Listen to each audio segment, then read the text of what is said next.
Clerk, we have the roll call, please. Councilmember Brightingham. Here. Councilmember Nguyen. Here. Councilmember Tran. Here. Councilmember Muñetón. Here. Councilmember Aristegui. Here. Mayor Pro Tem Dovin. Present. And Mayor Klopfenstein. Here. We will now go into our invocation and Pledge of Allegiance. Our Assistant City Manager, Matt West, will lead us in our invocation. And if I could have Councilwoman Yesenia Munton lead us in the pledge, please.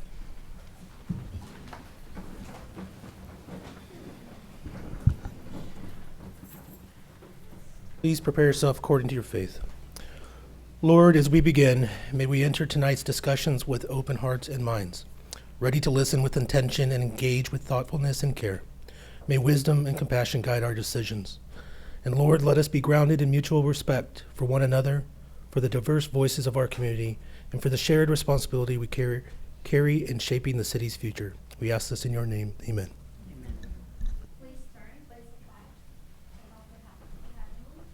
Put your right hand over your heart. Ready, begin. I pledge allegiance to the flag of the United States of America and to the republic for which it stands, one nation, under God, indivisible, with liberty and justice for all. Justice for all.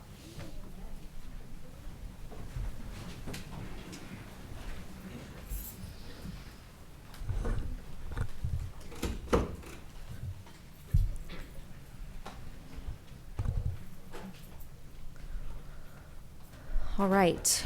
We have a request at this time to pull item number 8 from items for consideration. Do I have a motion? Motion. I have a motion, a second. Called. Mayor, before we do the vote on this, if we can introduce the presentation. Oh, I'm going to of go course. ahead and turn it over to Fair enough. Assistant City Manager Ursula Luna Reynosa. Understood. To introduce the item. Thank you. Thank you. Good evening, Madam Mayor, members of the City Council. At our last meeting, we went over the 5-year strategy for homelessness, and tonight, Timothy Throne is going to give a very brief presentation on an action plan. So this is for this next fiscal year 25-26, the action items that we will begin to implement this 5-year strategy. And with that, Timothy, if you can give a brief overview. Ursula, and good evening, Mayor and City Council. It's my pleasure to present the Homelessness Strategies Fiscal Year 2025-26 Action Plan, which will cover the first year of the 2025-2030 Homelessness Strategy. So just briefly, I've already presented on this slide, so I'll just go quickly. So back on June 24th, 2025, City Council adopted the 2025 through 2030 Garden Grove Homelessness Strategy. Their strategic plan provides a comprehensive regional and measurable approach to reduce homelessness.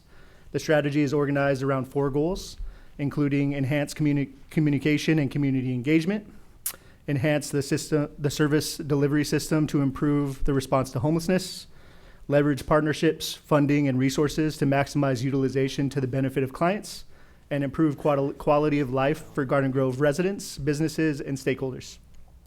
Each goal includes actionable objectives and measurable key performance indicators. And the action plan before you outlines action items that will be performed this year in collaboration with internal city departments, service providers, Tri-Cities partners, and regional agencies. Now moving into the first goal, we have enhanced communication and community engagement, and the action items related to this goal are to update the city's homelessness webpage and develop a public-facing data dashboard by Q2. Develop and distribute a partner satisfaction survey by June 30th, 2026. Share at least 4 success stories publicly to increase community awareness. And then to continue quarterly Tri-Cities coordination meetings. Moving on to goal 2, which is to enhance service delivery system to improve response to homelessness. Our action items include maintain ongoing contract management and service provider oversight, hold monthly service provider meetings across the Tri-Cities, launch a client satisfaction survey in partnership with VOALA, host quarterly OC Workforce Solutions mobile unit visits at the CCNC, and host monthly Vituity health clinics at the CCNC. Moving on to goal 3, which is to leverage partnerships, funding, and resources. The action items are to finalize a protocol for tracking client referrals by January 1st, 2026, identify and leverage workforce development and employment resources within the county, submit grant funding applications and identify new funding opportunities, and to conduct a gap analysis and coordinate with local agencies to leverage resources for CC&C clients. And then lastly, we have goal 4, which is to improve quality of life for Garden Grove stakeholders. And we plan to issue an RFP for a community survey polling company and execute the contract by Q4.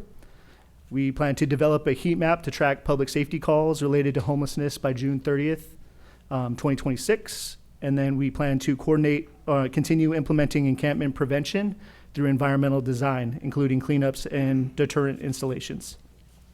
Altogether, these action items ensure cross-sector collaboration, increase community engagement, and data-informed program oversight. And progress will be tracked quarterly and inform the development of next year's action plan. That concludes my portion of the presentation. I'll kick it back to Ursula. Timothy. As you can see, there's a robust work plan for the year. We looked at the resources available and really tried to ensure that we were looking at not only financial resources that were allocated through the budget process, but also staff time so that we can deliver on these items. And I want to do a deep dive into just one of those action items just to give you a little bit of a flavor of the work effort that goes into that. And so with that, I'm going to have Monica Corvarubias walk through the goal related to communication and updating the website. And because homelessness sits in the Neighborhood Services Division of the department, you'll see a little bit of cross-collaboration of updating not just the homelessness page, but some of the other items within Neighborhood Services, and it'll give you a good flavor of the various resources that are offered to the community of Garden Grove. Thank you, Monica. Thank you. Good evening. So we would like to take this opportunity to highlight how anyone can access information regarding all of the homeless services and social service programs we offer and contact information for all of our service providers. If you were to go to our city's website at ggcity.org, you will get to this landing page. At the top right-hand corner, you can search for economic development and housing. That will take you here. You would then click on the Economic Development and Housing link, which will take you to the Economic Development and Housing webpage, where you can access information for our entire department. If you click on Neighborhood Improvement, you will be directed to the page that provides access to information on all homeless services and programs that are designed to improve the lives of our constituents and our neighborhoods. On the right-hand side, you see a column with all of the different grants and programs that we offer. If you were to click on Emergency Solutions Grants, it would take you to our Homeless Resources page. On this page, we list the various phone numbers you may dial to access homeless services and shelter. We also have icons of all of our partner service providers. If you click on any of them, it will direct you straight to their webpage. For example, if you click on Interval House, you will be directed to Interval House webpage. Interval House provides emergency shelter and protective services to victims and families of domestic violence. They also provide tenant-based rental assistance, security deposits, and supportive services to individuals and families. In the last fiscal year, they were able to assist 64 individuals. If we go back to our Homeless Resources page on the right-hand column, if you were to click on the Community Development Block Grant, you will be taken to the page that provides information of all of the programs and services funded through this grant. As you can see, we have partnerships with various service providers. For example, Meals on Wheels. The city has had a partnership with Meals on Wheels for over 20 years. The program is designed to provide nutritious, home-delivered, and congregate meals to frail and homebound seniors. In the last fiscal year, they have assisted an unduplicated number of 120 seniors. If we go back to the previous slide, we also see an icon for Fair Housing Foundation. The city is committed to affirmatively furthering fair housing. Through our partnership with the Fair Housing Foundation, we provide information, referrals, dispute resolution, and advocacy for landlords, tenants, and the public regarding fair housing and other housing rights. In the last year, the Fair Housing Foundation held 4 workshops for members of our community and 13 community presentations specific to housing organizations and landlord education. Again, if we go on the right-hand side of this column, if you go to Workforce Activation and Readiness Program, you'll be directed to their landing page. This is an employment development program that provides residents with the tools and skills needed to secure and maintain gainful employment. Some of the services include our resume building, interview skills, job search, assistance, and dressing for success. In partnership with GGUSD, our service provider, Stand Up for Kids, has an outreach liaison at Rancho Alamitos High School to provide these services to transitional age youth. This program is also being expanded in this new fiscal year to provide rental assistance to transitional age youth experiencing homelessness in our city. As you can see from our website, we provide access to a lot of information on the many services and programs we offer and information with direct links to our service providers. It is our goal to continue to make improvements to our webpage and make it easier for everyone to access this information. And I will now pass it back to Ursula. Monica. You can see there's a number of programs. The city has had these in place, a number of them, for many years. We're looking to add new ones through the strategy. But if we went through, we just gave you a little bit of a flavoring of some of those programs, but you can see to actually update this website to go through every single one of those. We want to do more storytelling and make sure that we put some of the successes of folks who have actually been helped through these programs with their permission, sharing some of those stories. And so part of our update to the website is going to be doing some of that, which will be quite a bit of work, but we're excited to share those stories with all of you in the community. So we wanted just to let you understand, that's just one task under this action plan, and just to give you a little bit of a deeper dive into the work effort that goes into one task, but we're really excited to move forward with implementation of our homelessness strategy. With that, a big accomplishment and something that we will continue to focus on related to homelessness is the Central Cities Navigation Center. So we are commemorating the 1-year anniversary of that. It's hard to believe. Many of you were there for the ribbon cutting of that, and it's been a big accomplishment. So we want to show a little video that was produced in commemorating this event.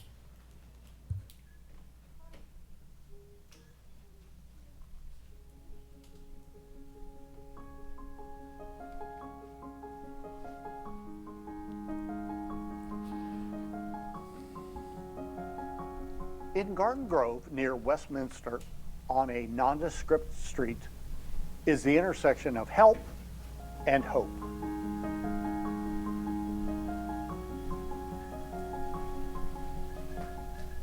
Behind the grayish walls of this building, there is a collaborative effort between the County of Orange and the cities of Garden Grove, Westminster, and Fountain Valley to deal with the issue of people who are unhoused and seeking help. The Central Cities Navigation Center is celebrating its 1-year anniversary. The center, which is helping people transition from homelessness to hopefulness, is in the business of changing lives. Through the staff of CCNC, people who have been referred by various agencies in the 3 cities are given an opportunity to have some normalcy in their lives.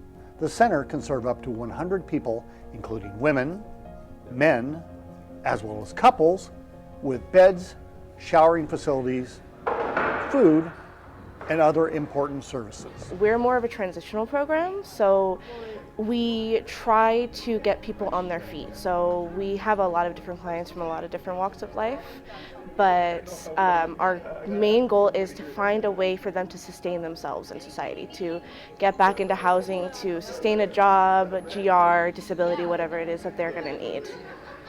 For Army veteran Sean Anderson and his dog Hera, CCNC has been a lifeline. Sean has struggled with being unhoused for many years, his hands and face bearing the visible and invisible scars of life on the streets. I've been on the streets by the social definitions of homelessness. I've been homeless since I was 16. So. How old are you now? 56. The center and its Volunteers of America staff have given Sean help in navigating the waters of governmental services, as well as housing assistance and job leads. But the biggest helping hand may have come by giving hope. and now it's just crazy, you know. So just, you know, when I was ready to just like whatever, accept my fate, they pulled a rabbit out of their hat big time, dude. Yeah, I'm so grateful to these guys, man, you know, so grateful. It's a nice day out. Yeah, no, it's great. For Ashton and Jeff, they are one of the shining examples of CCNC's hard work and assistance, paired with their own determination. Once unhoused with few opportunities, this young couple now has jobs, an apartment, and so much more. And because at the time we were in such a low and had nowhere to go, and we didn't know what we were gonna do. And it was just amazing to have support and to have somewhere to turn to and just to be excited about the future for once. Yeah. Better than Christmas. It was unreal. Like I thought it was a joke at first when it all came together, but it was truly awesome. The feeling, you know, at the end of the tunnel. It was a lot of work, but definitely without their support, I don't know if we could have done it. CCNC's success stories like Ashton and Jeff's are on the rise, and with just a year under its belt, the center's impact in helping the issues of being unhoused continues to be felt in the partnering cities of Garden Grove, Fountain Valley, and Westminster. I'm just really happy and honored and proud that our city of Westminster was part of this collaboration to try to ease the pain of some of these folks who are out in the streets and have nowhere to go. So it's important that the CCNC, that we have that partnership with them. It helps us address them from being on the street, not having a place to be safe, not a place to be cared for, and to be fed, and also safety as well. To have people come through the Navigation Center, find the wraparound support and services they need, get back out into the community, perhaps with a job, perhaps in support of housing, to live life again, that's when we know we have success, and it's all really about hope. And that hope had many helping hands along the way, especially from the County of Orange. Through their active role, the county has provided invaluable assistance and funding for more than 10 years. Without the help of partners like the County of Orange, the success and reach of the program could not have been possible.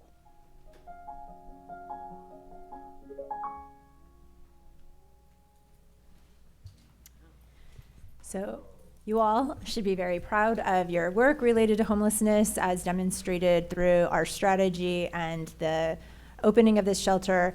But it's not just these pretty pictures and the nice stories. There's a lot of hard work that goes on. We have a great operator, and at this time I'd like to introduce Eric Richardson, who's the Executive Director of VOA LA, to give a brief presentation and talk a little bit more about the great work that they're doing at our CCNC. Thank you. Danny's also going to come up with me. So Danny's the program manager at CCNC. He's a guy that's in there every day. I'm one of those guys that floats about on the top. Danny's the guy that's in there doing the work, so Danny needs to be here talking about some of this. Firstly, I just want to thank everybody here because we've had to move our part forward because we need to go back to the CCNC to do some work there. So thank you so much for being able to do that. Firstly, I just want to say again, massive thank you, not just to everybody here, but I know they're not here, but we've done that ourselves, to Westminster and Fountain Valley teams as well, because from our point of view, we've run a lot of shelters. We do run a lot of shelters, and again, this has been one of the smoothest. And it's nice to have been here a year ago. Lots of times I come and after a year and I go, wow, that was a hard year. I'm sure I've got older over that period of time. It hasn't happened here. It's been a really smooth process, and it's worked really well, and that's thanks to all the partnerships that we have. I'm quickly going to go through some data to give you some ideas of the numbers of clients. So we've enrolled in CCNC 342 clients. 222 of those have been Garden Grove residents. We've housed 24 overall, 15 of those have been residents of Garden Grove. We have 4 from Garden Grove Return to Family, which is one of our key areas. If we can get people to re-engage with their family and move back to family, that's a key point for us, because it's more than just a home when they re-engage with family. There's a lot more relationship building there. We've had clients that have exited to sober living. We've had 3 of those from Garden Grove. And from employment, we've had 54 overall, 26 again from Garden Grove, which has been good because not only does employment mean that they've got a future and somewhere to go, it also means when we're looking for housing, it's a lot easier to find that housing because there's extra income involved.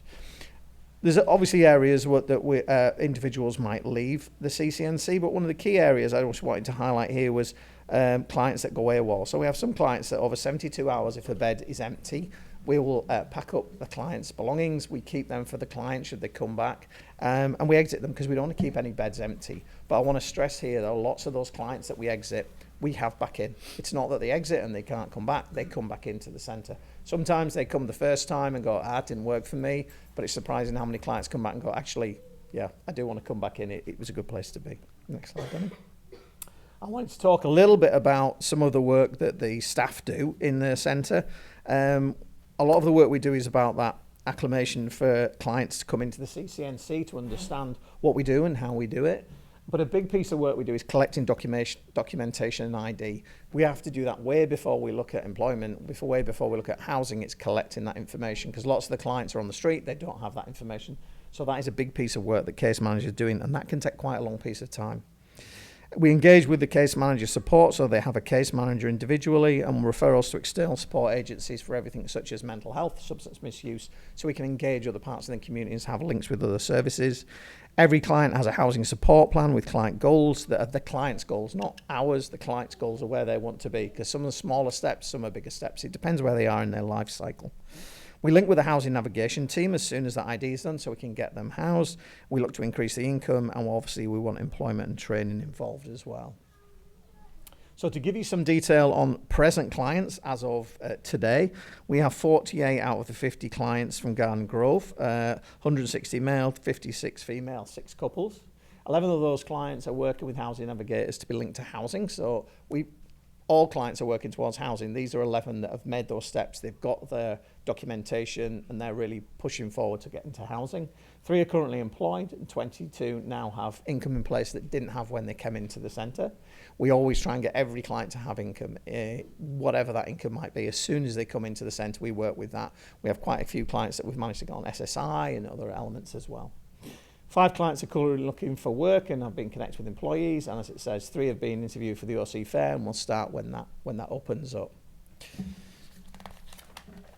Next slide, I just want to look at, and I'm going to get Danny to talk a little about this, and I know that Tim mentioned this in his presentation, and it's the Vituity Clinic, and it's an example of some of the events that we put on at the CCNC. So the Vituity Clinic is a clinic that we host monthly for the site. So especially with all our clients there at the site, we want to provide them with different services that they can receive. So including from haircuts to meeting with a doctor to meeting with a mental health doctor, connecting some of our clients to the first time since some of them haven't seen a doctor. So we want to make sure that we connect them to their services. For us, our goal is always just making sure that we empower our clients that are at the site. And I think one of the things to say about the Vituity Clinic is it's amazing the impact that other organisations have had that have come. And the great thing is they want to come back. Sometimes you'll get organisations that meet our clients and they don't engage and they go, oh, no. But all those individuals all want to come back to deliver haircutting, just to support. And we've had other organisations that also want to be involved now as well, which is a really positive move forward for the people that we've got working with us. Lastly, we just want to talk a little bit about one of the success stories from CCNC. It's the couple you saw in the video, but I'm just going to get Danny to give a little bit more information on that success story. Yeah. So when the couple came to the site, they came in and they were referred over to the Be Well team. They were struggling with different challenges in life. So we were able to connect them first to get medical services and get them connected to their services. Once we were able to connect them to their services, they were able to get connected to more income, SSI. So we were able to help them with that. Then we were able to connect them with employment, housing, and for me, that's the best thing that we can do for these clients, make sure that we get them, again, it's always getting them back on their feet and, creating these stories that's what it's about in having these shelters. It's getting people back on their feet because we never know when we can fall in a situation like that. I think some elements as well that we've got on here is that obviously they pursued that specialised training in culinary classes and also assisted in getting their guard cards for other employment. So it's just a good example of some of the work we do with clients because it's where they want to be and where they want to move forward. Overall, again, I just want to say thanks to everybody that's been involved with the CCNC. I'm very proud of the Navigation Centre and the work that Danny's done, but also overall, it's been incredibly supportive from both the PD and the other organisations and referring. It's a really good partnership, and I just want to thank everybody here for that, because we couldn't do what we do without that kind of partnership. There we go. And I'm just going to hand over to Tim, I believe, who's going to do the next. Sorry, that's okay. Was I interrupting for you? No, I wanted to thank you, Eric and Danny. And I did want to, I'd be remiss if I didn't mention that under Danny's leadership, how smoothly the operations have run. Of course, there are always going to be challenges. These types of facilities always have them, but this has been way smoother than other facilities that I'm familiar with, and really Danny's been a large part of that, so thank you both for being here. I did want to mention that the action we're requesting tonight from the council is to adopt the action plan, the one-year action plan, but prior to that, we're available for any questions, and then I think also you'll see if there's any public comments on this item in particular. Thank you. I believe I need to start with that. Are there any public comments on the current item, homeless strategy action plan? Does anybody have any comments on that? All right, seeing none. Colleagues, any questions, comments? Sure. Yeah. First of all, I want to make the motion. I do think our plan is working. I'm really proud of our reduction in homeless. I don't know if the community is aware, but we're probably the #1 city for homeless reduction in the state. 39% reduction, which is unheard of. And we're doing it not just being brutes, not just, we're doing it in a compassionate and fair way to the homeless folks. We're, the Navigation Center doing a great job, but we're offering, mental health outreach, job training, job placement, drug addiction treatment, pretty much every service involving homelessness that you can think of, we offer it in this small little city of Garden Grove. And we do it, we're not rich, we're a struggling city, but we do it, and it's making a heck of a difference. 39% reduction. Now, that means we still have 61% to go.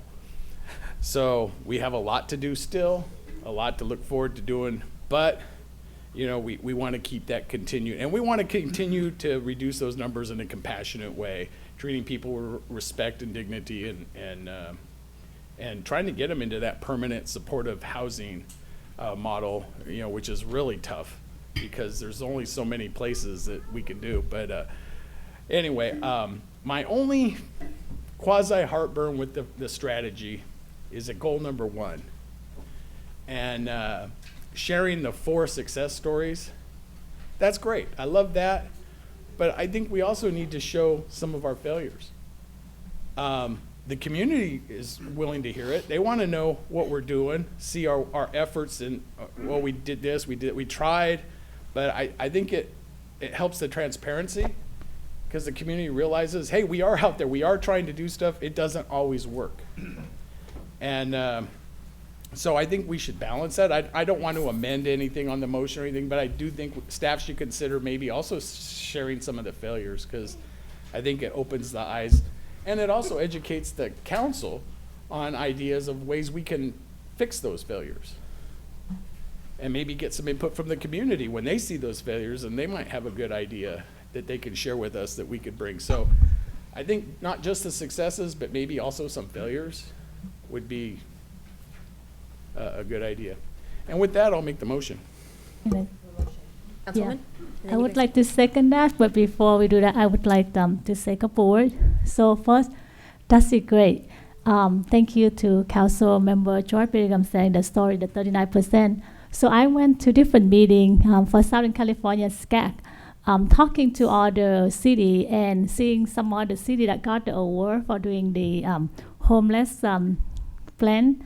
And you just have to say that I was so proud of our city with all the things that we have done. I have gone to the Navigation Center a couple of times and actually talked to the people there. And every single person I talked to, they all appreciate what we have. This is just amazing, successful story that not just within our staff, but also combined with the other city that nearby, that we, the one that taking the lead. Just by coincidence, over the weekend, I attend a fundraising for veterans. And there was a gentleman that he actually doesn't live here, but he a veteran, and he has a friend that a veteran. And he said the same thing about our Garden Grove City, and about the thing that we have tried to support the homeless, the community.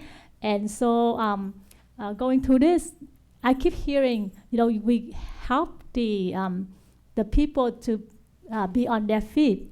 That is super important. And then going to help them not just going to get a new place to stay, but also be employed, right? And reconnect to family. That's amazing. That's what we want to see in our city. And so thank you to you guys, and thank to our staff.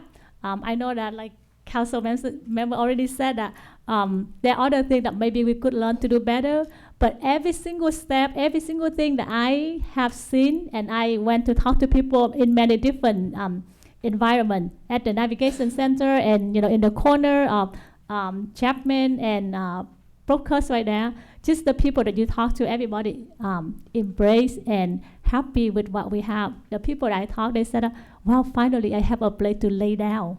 And they were just happy just that. They said they never own a home, they never get to do that. But this is like after so many days on the street, and now and then not just have the bed to lay on, they also have a warm meal right there, cooking right there in the brand new building. So thank you so much. I could do the second one. Madam Mayor, I forgot to add one thing. Hold on. Let me get over here, and then we'll circle back around. Reclaiming my time, Councilmember. I'm just kidding, George. First and foremost, I would like to thank the folks from Volunteers, of course, for helping us with managing the Central Cities Navigation Center, because you guys really knock it out of the park. I remember when you took me on the tour, and I was just so impressed by the facility, and not just that it's a clean facility and it's running with all the gears going, but the fact that you have a staff that's so well trained, that is empathetic, and that treats everyone there with dignity and humanity, I think is one of the most important things. You don't call them homeless people. They're your clients, right? And that really shows me that you have a service-minded outlook, and you really want to help the people there. So I really appreciate the mentality that you guys have and how you guys approach the work that you do, because it is so invaluable. I really cannot press enough what an amazing accomplishment it is that we have a 39% reduction in homelessness here in the city of Garden Grove. These are numbers that other cities around the state would drool over. They wish that they were able to see the success. And even then, we are still not done. Like George mentioned, we still have 61% more to go, right? There's still a lot of gaps in what we can do, but this is also a very complicated and multifaceted issue. And we do our best within our means as a municipality to tackle this issue to the best of our ability. I want to commend Timothy and your team, Monica, for all the work that you guys have put in on this, because I see some of the things that we've brought up in the past being solidified here within the goals. And it's important to note that you have the dollar figures next to the cost, right? And the least expensive things are the most important things for us to do. And that is to communicate and to work together. When we were talking about our 5-year strategic plan, I specifically pointed out that I want to make sure that we're continuing to communicate regularly with the other partners in the Tri-Cities partnership, and potentially even see where else we could expand upon that, because it is so important that we make sure that we maintain open lines of communication with our partners in Westminster and Fountain Valley, because even having gotten this project off of the ground was such a magnificent feat. And I'll give the flowers to the members of this body to my predecessor, Kim Wynn Peñalosa, who really spearheaded this, and to Senator Tom Umberg, who got us a nice chunk of change from the state so that we could continue funding this project. But even then, we have a lot more to do with the rest of our partners.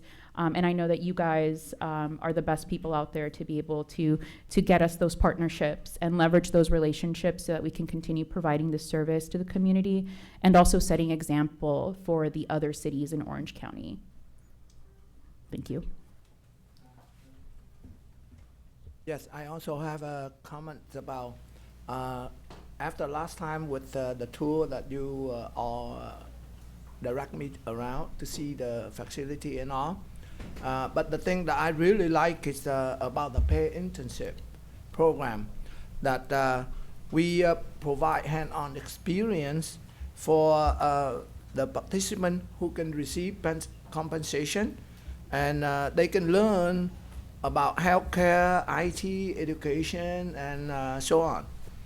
Allow them to gain the practical skill, build their resume to explore for career opportunity, and also enable to them to get back to a normal life. And so thank you so much. Questions. First and foremost, thank you guys so much for being here today and giving us that information, very valid, and the stories and the video were so meaningful. So one of my questions is, does the Navigation Center also provide social workers for these individuals, or also mental health support? Like, what kind of supports or organizations do we work with? And then lastly, once they're on, they have their home and their job, do they continue to get that support, or like check in with them as well, just to see kind of if they're still doing well? I think it would be beneficial if they continue to have like check-ins with you all, just to make sure that they have all that they need in order to sustain their living. So I suppose the first element, if I had to go for the first question, so from a case manager's point of view, the case manager's role isn't a social worker, just to be completely honest. I'm sure everybody's aware of that. The case manager role is to engage and create the housing support plan that we have. When it says housing support plan, that covers every remit you could think of, from education to mental health to substance misuse. And then we work with the linkages and with other organisations in the community to ensure that those organisations can support the clients. So we have direct links to those. I'm sure, Danny, you've got probably a list of the names. Yeah, we have a lot of different supporters. So Be Well helps us connect to mental health, and there's a bunch of providers that we connect to. So those get referred straight on from the case manager, so we refer those through. And our clients being clients, they don't always attend all those appointments, so it's not just here's an appointment you go to, you missed it, well, you've lost. It's about the case manager consistently trying to work with that client, and if they miss that appointment, talking to that provider to say, can we go back, can we try again, can we support them, can we take them? We have transport, so we take clients to lots of those appointments as well to make sure they attend. So that's the first part.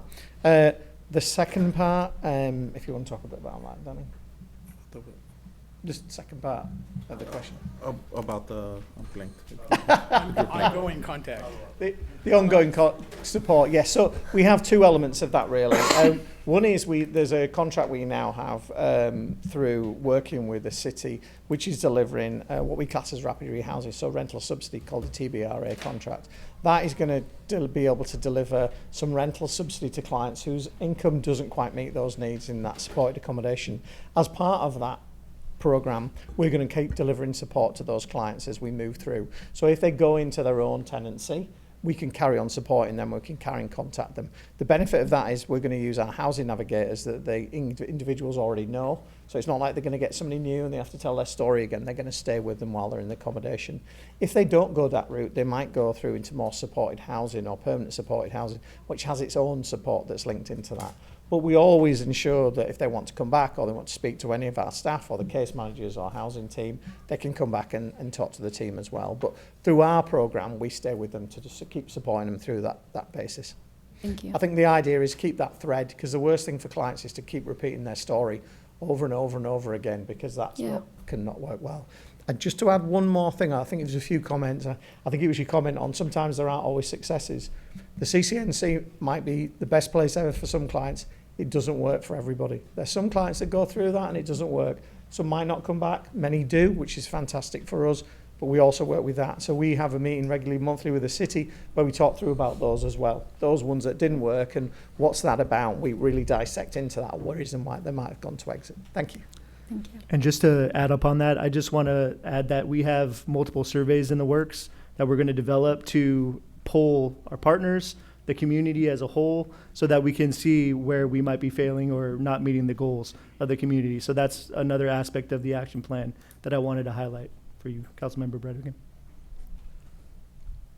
Yeah, I just wanted to, I neglected to say, I'm really proud of this body here, everybody here, and even the previous members who worked so hard to get us to this point where we have, and staff, can't forget staff. You guys do the heavy lifting to get us to this point of having a 39%.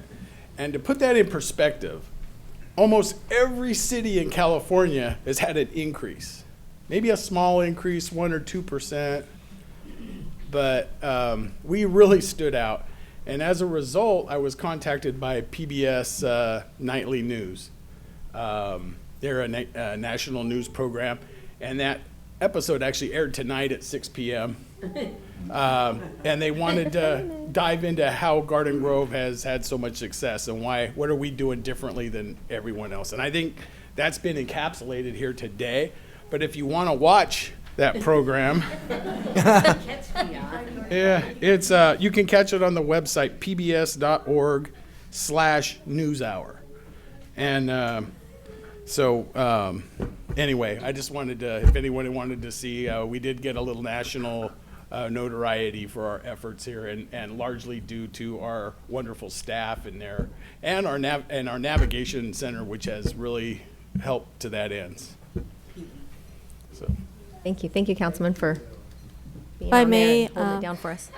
Yes. Madam Mayor, members of the City Council, I would also like to just highlight all the services, including our special resource team with our Garden Grove Police Department.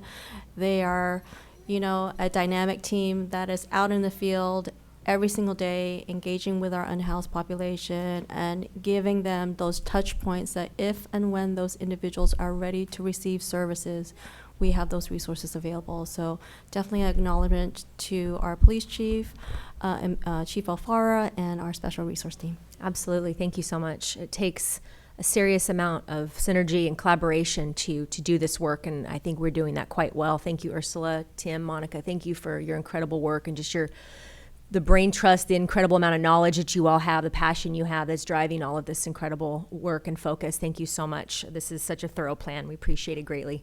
So we have a motion and a second. We'll call for the vote.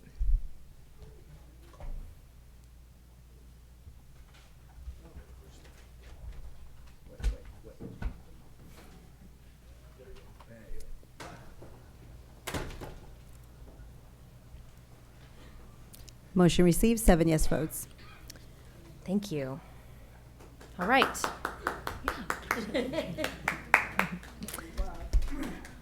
All right, with that, we are headed into oral communication.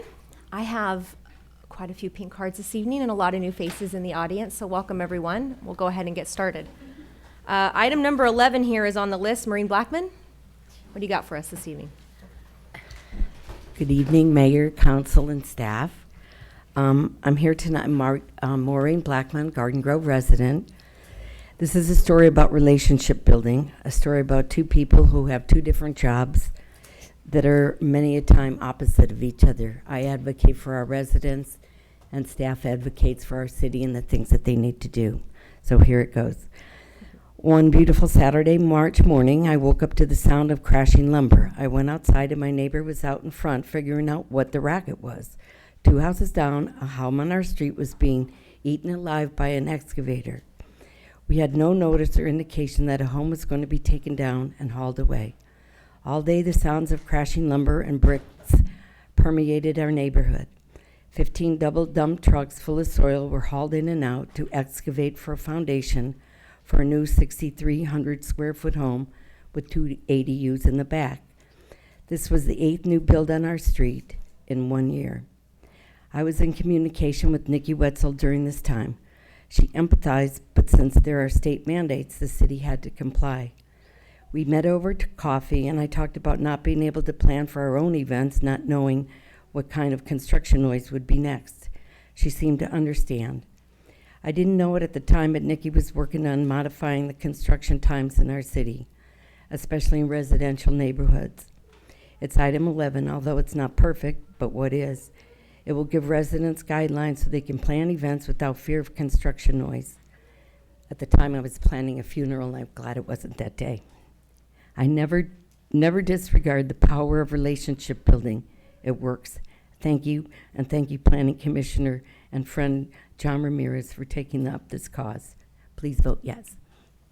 Thank you. Tom Rayburn. Hi, I'm Tom Rayburn. All 7 of you elected vote off of words and numbers. But what if the words and numbers are not accurate? Next meeting, you're going to be voting, if it's still on the schedule, for a place at 12821 Knott Street. They want to go ahead and add 10,368 square feet more and also change the FAR. But we have to go backwards to February 11th of 2020 when the 7 elected voted on ordinance 2912. The numbers on that are 7.97 acres. The building is 119,836 square feet. The new mezzanine is 45,335 square feet and a portion of Brady Way. So the question is that true? So originally, the public hearing was supposed to be June 5th, but that's gone. Then it was supposed to be June 19th, and now July 17th.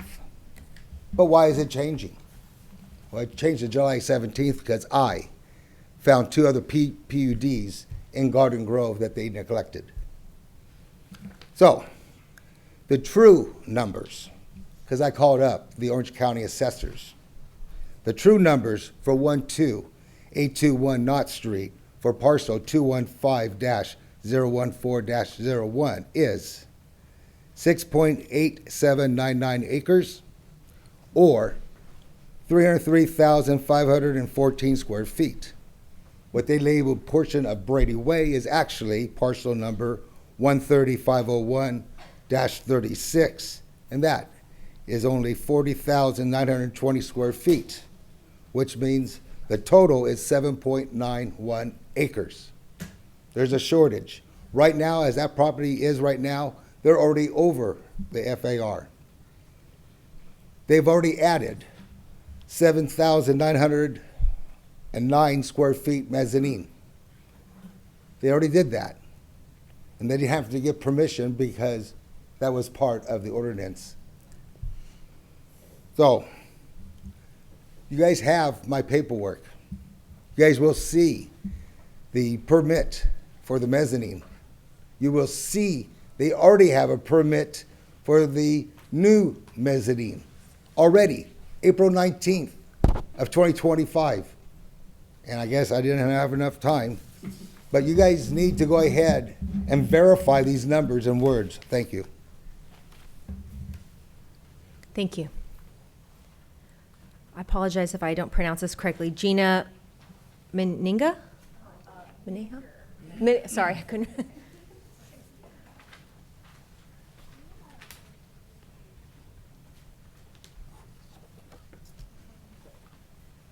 Hi, so this is my first city council meeting. And first I'd like to just thank you all for working on the homeless issue. You guys are doing an amazing job. It's a 42% reduction. 39. That's amazing. And I also want to thank you so much for just all the new community spaces that are showing up, like Rodeo 39. We've got Cottage Industries and Steelcraft. My family loves them. So I just want to tell you that that's awesome. And the parks.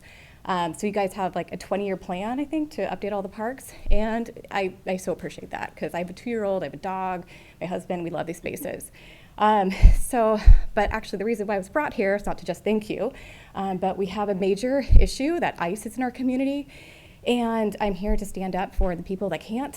And I don't really know exactly what you guys can do, but I just feel terrible for these families because I have a family. And I'm in a situation where, my life is not threatened. But if there's anything you guys can do that could make it so that these ICE agents aren't masked, that they would wear a uniform. Once people are taken, we can find out where they've gone, maybe what their names are. If there's anything you can do, that would also be appreciated. All right, thank you.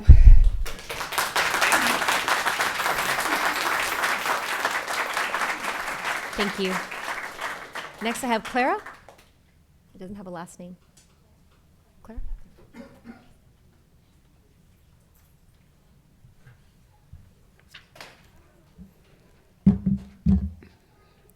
Okay. Council members and fellow Garden Grove residents, it pains me deeply to see the fear and uncertainty that now plagues our community. As someone who has lived in Garden Grove for most of my childhood throughout adult life, I've always cherished our city's diverse and welcoming spirit. But today, my friends, my family, my loved ones, and our entire community are living in fear. Recent ICE raids are devastating our community, separating families, leaving them terrified, and our neighborhoods filled with dread. This is not the Garden Grove I grew up in, nor the one we aspire to be. The silence surrounding ICE activities is unacceptable.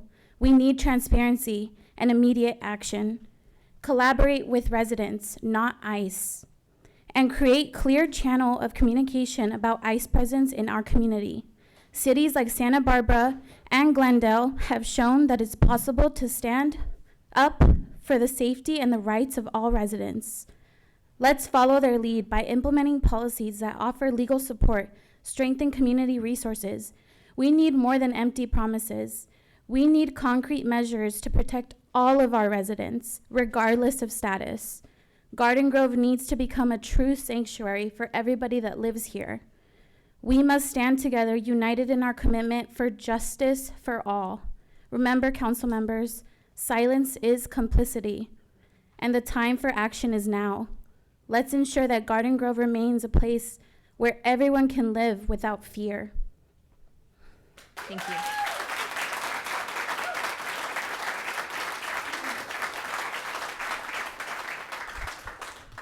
If I can, since there's so many speakers, I think I'm going to queue you up if possible. So first up will be Julie Nguyen, and then Patricia Zavala, and then Melissa Gonzalez Contreras. So if those are waiting in the wings could kind of come and stand along the side, I think it'd be helpful. Thank you. Julie Nguyen is up first.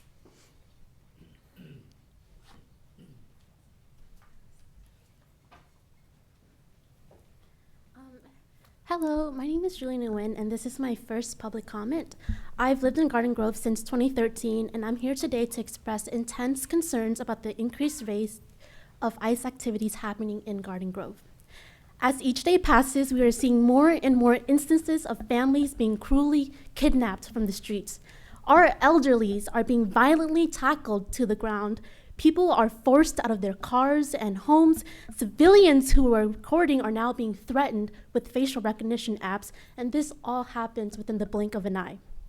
They say that they are targeting criminals, but ICE has committed more crimes than the street vendors, workers, fathers that they've hunted in the early mornings. Volunteers such as the Orange County Rapid Response Network work incredibly hard to make sure that we at least know who is being detained so we can relay that information to their families. But as a group of volunteers, we don't have enough resources to make sure every detainment is documented. We understand that we cannot stop these ICE agents from doing what they're doing, but we, the people, are trying our best to protect innocent families, and all we demand from the City Council is to ensure for the transparency, accountability, and identification from law enforcement. If they are truly law enforcement, they should have no problem identifying who they are. We are already seeing cases of people posing as these officers because it is so easy to, and taking advantage of innocent civilians on the street.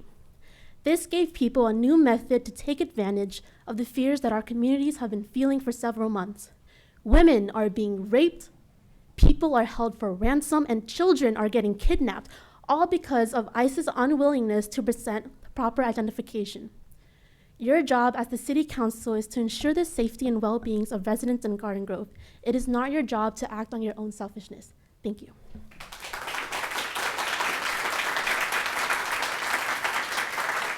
Patricia? Good afternoon, Mayor, council members, the city of Garden Grove. My name is Patricia Zavala. I have lived in Garden Grove since 1999. I'm a mother, I'm a daughter of immigrants, and I'm a proud resident of District 2. For 26 years, I've walked these streets with pride and love, but lately I walk with something else, and it's fear. Last week, we saw unmarked vehicles circling our neighborhood. No badges, no markings, just silence. And I felt it in my body, that panic. Someone is going to disappear today. Someone is not going to go back home. That fear now lives in our homes. It lives in our people. They're all scared to go to school, to work, to drop off their kids, because we don't know who's watching or who's next.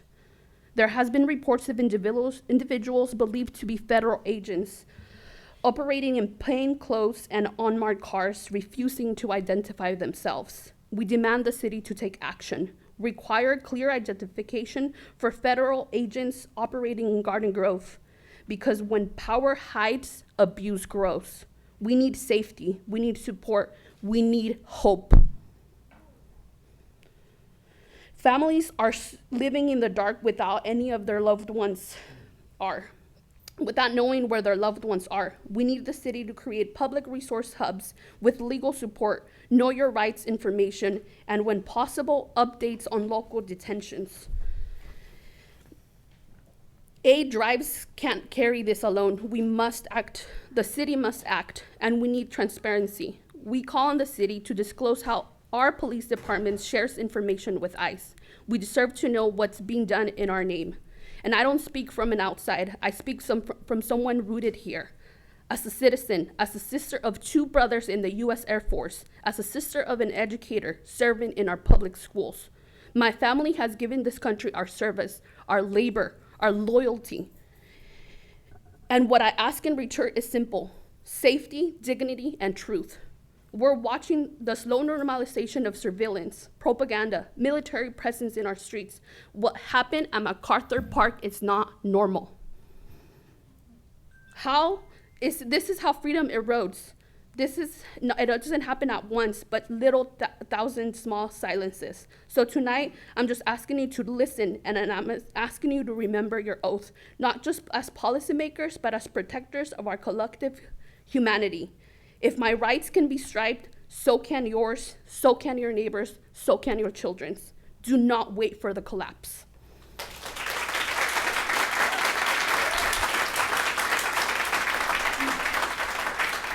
Melissa? Good evening. I speak today as a private citizen. I lived in the city during my formative years as a teenager and a young adult. Moved out of state and returned to California in 2023, and back to Garden Grove just about a month ago. But the city never ceased to be my home. As you're aware, our city has become the target of agents and impersonators that are threatening the peace on our streets, that are intimidating our fellow Garden Grove residents, and that have kidnapped members of our community. Regardless of where our council and the people attending this meeting stand politically, the recent ICE raids in our community are a threat to us all. The sense of surveillance and vulnerability and the constant fear are eroding the peace and trust. Vulnerable sectors of our community are shattered. They are afraid of leaving their homes, afraid to go to work, to go to the supermarket, and as a result will endure lasting economic, social, and psychological damage. Imagine the effect of a conversation between a parent and their kids about the possibility of not coming home after work. This impacts everyone. Let me remind everyone here that these people are a vital part of our community. On the one hand, they work in vital industries in our city, pay taxes, and spend their money just like everyone else. This money funds our schools, our parks, our libraries. They fund this council as well. But on the other hand, which should be more compelling, they are human beings deserving of peace, dignity, and due process. I mentioned that this climate is eroding trust. It is affecting how we see each other. But it is also shedding light on what our elected officials are doing to guarantee that members of Garden Grove live in peace. This morning, I read a letter that 2 council members and the mayor sent to Representative Derek Tran. Thank you for advocating for transparency. But I am not alone in feeling that the city of Garden Grove has been very silent in addressing this crisis. And remember, like someone already said, silence is complicity. I ask you to verify the identity of ICE agents operating in our city, to create support systems for our vulnerable community members, and a list of people ICE has detained in our city, and that the city acts with transparency regarding the city and the police department's cooperation with ICE. We are seeing wonderful efforts laid by organizations and community members. I hope that the city of Garden Grove follows in their footsteps. Thank you. Thank you. All right, our next 3 will be Rachel Key, followed by Karina Giron, and Courtney Cook. Again, I apologize if I'm messing up those names. Good evening. My name is Rachel Key, and I'm a lifelong resident of Garden Grove's District 1. I have deep roots here and a wide network of loved ones, all of whom are deeply scared and saddened by immigration and customs enforcement's activities in our community. I'm here today to speak to the current elected officials of my city about what we need from you. I would like to first thank those of you who signed that letter of concern to Representative Derek Tran. That acknowledgement of the clear danger to our communities was much appreciated. I would also like to express deep confusion and disappointment that there were only a few signatures on that document, despite this crisis affecting people in all districts and communities of this city. My foremost immediate concern is public safety. We are told broadly that the people taking residents off our streets are federal agents, but at every scene, these armed dangerous individuals are categorically refusing to disclose their agencies of affiliation, let alone their names and badge numbers. How can a federal agent be held to less accountability than an average service worker or a city council member? And how are we to know if the abduction we're witnessing is federally sanctioned, or in the case of a Huntington Park resident recently, if it is a kidnapping perpetrated by a random person with a history of human smuggling? It is imperative that this council pass a resolution to verify federal agents' identities when operating in our city, as Huntington Park has done. None of us, regardless of location or demographic, can possibly walk around our own city without fear when we have no way of knowing who is taking people off the streets and why. You must demand that all federal agents follow proper legal identification protocols under federal regulation, and you must ensure that these identities can be verified through proper channels. Secondly, over the past few weeks, multiple schools across Garden Grove Unified have come together in kindness and solidarity to collect food and other essential supplies for their impacted families in need. This was an extraordinary act of community, but the responsibility for community aid should not fall solely on the shoulders of our already overworked teachers, much less on our school children. The cities of Santa Ana and Anaheim have established their own community aid hubs for those impacted by ICE activities. This is what a city infrastructure's responsibility looks like. I urge the Garden Grove City Council to take responsibility for its communities and follow the examples of our neighbors before the next school year starts. Let's not disrupt children's lives any more than they already have been. Lastly, due to a Public Information Act request, we now know that ICE has made courtesy calls to the Garden Grove Police Department throughout this entire year to notify them of coming actions. We, the people, however, have had zero transparency about this collaboration and advance notice. This is a grave betrayal of the communities our police were appointed to protect, as these raids continue to harm our vibrant, diverse city. As a citizen of Garden Grove, I demand complete proactive transparency of our police department's involvement with ICE. Thank you.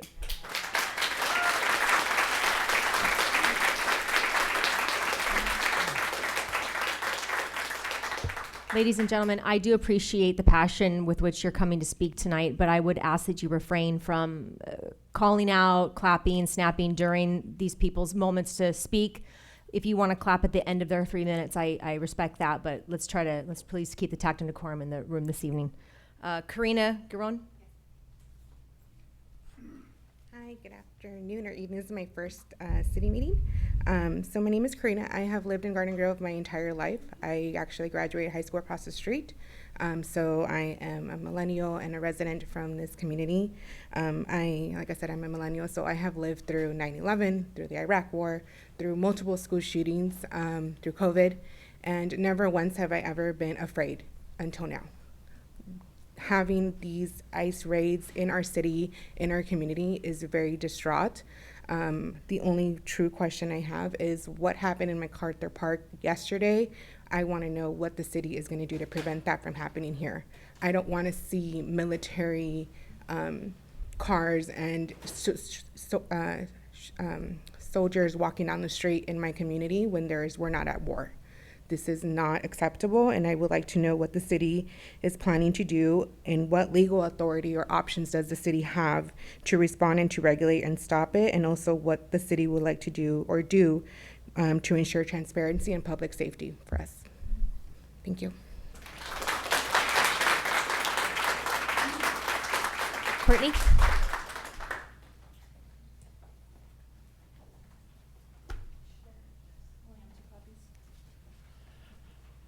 Hi, I'm Courtney Cook. I'm a resident of District 5 and a member of the OC Rapid Response Network. 2 weeks ago, I shared my comments with the council demanding action against ICE in our city. Since then, a few things have happened. Huntington Park passed a resolution to support their city.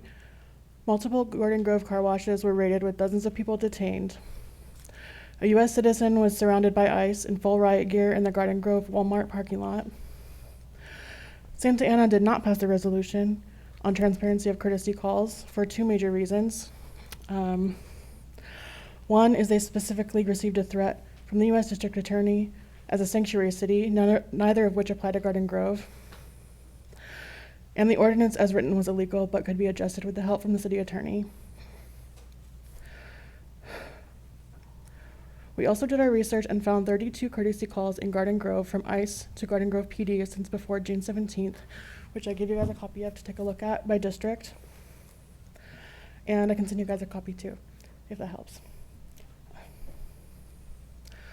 I read the letter to Derek Tran sent on July 3rd, and I want to add a proactive report released by the city showing daily ICE arrest numbers for Garden Grove districts and GDPD courtesy calls received.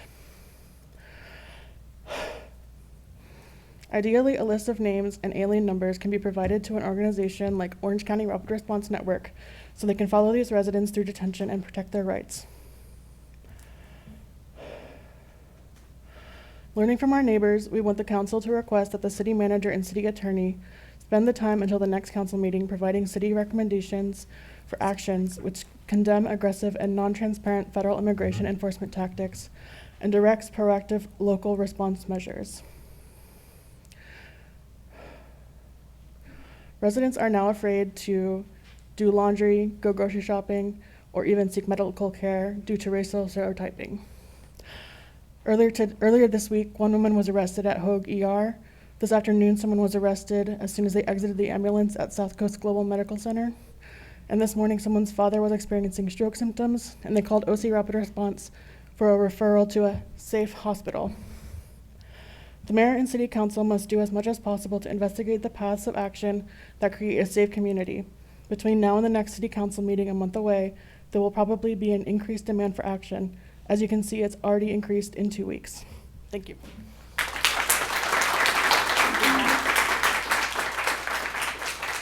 Ma'am, do you want these back?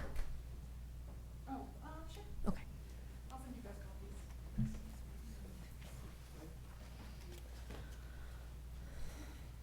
right. Next three will be Araceli Guzman, Roger Flanders, and is it Yesa Flores? Yeka. Thank you. Okay.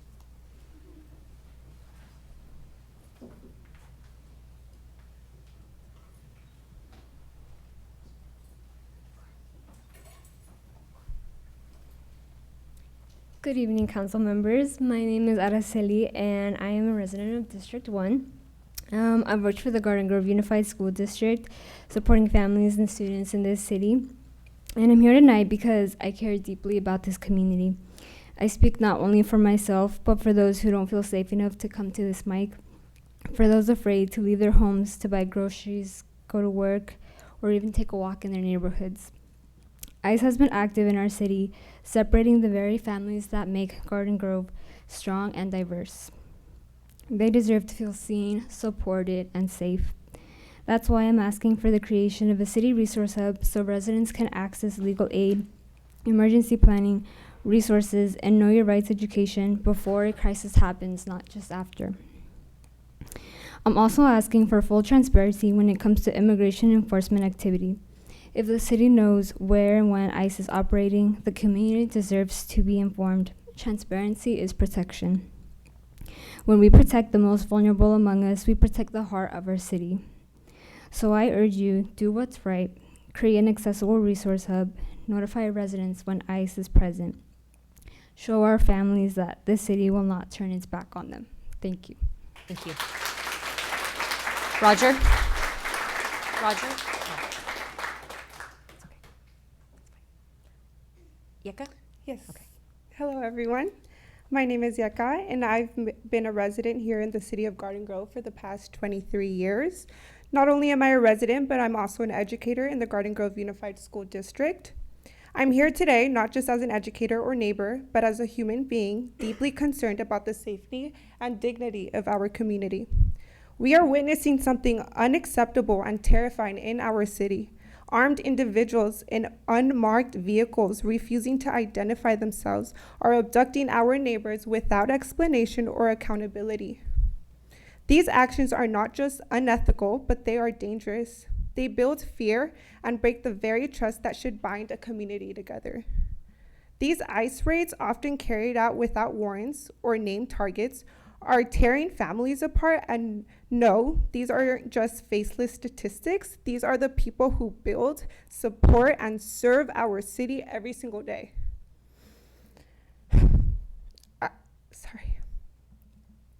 I urge this council to take bold steps and consider implementing a citywide alert system via text, email, or mobile app to notify residents when confirmed ICE activity occurs in the area. Furthermore, I ask, what support systems are we building for the families left behind?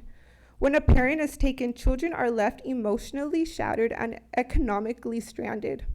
These raids are robbing families of their breadwinners, and it's our moral obligation to ensure they are not left to suffer in silence. We need city-funded programs, services focused on housing, food, legal aid, and trauma-informed support for children. Because this trauma runs deep, and studies show that experiences like these, being ripped from a parent or living in constant fear, have long-term devastating effects on children's development. We are talking about increased depression, difficulty with learning and memory, and emotional instability and broken trust in the world around them. We must do better. So I leave you with this. What kind of city do you want to be? One that turns away in silence, or one that stands up with the courage to protect its people, fight for justice, and ensure no one lives in fear for simply being who they are? Thank you. Thank you. Roger Flanders? Thank you. Sorry about that. Madam Mayor, Council, staff, I appreciate your time. I wasn't really planning on making public comments when I came this evening. I was more interested in hearing others, but some thoughts occurred to me while some of these folks were speaking and putting myself in your position. As previously mentioned, we know we're not a rich city, and though we do a terrific job of providing services with what revenue we take in, we rely heavily on federal money. That's a fact. Almost every service we provide, whether it's streets, whether it's housing, relies on federal money. We don't want that money to get cut off. Santa Ana's already been officially noted that they are going to have their federal funding cut off, and we don't want to be in that situation. We get our federal funding cut off, the homeless center goes away. Services to the elderly, services concerning childcare, after-school programs, gone.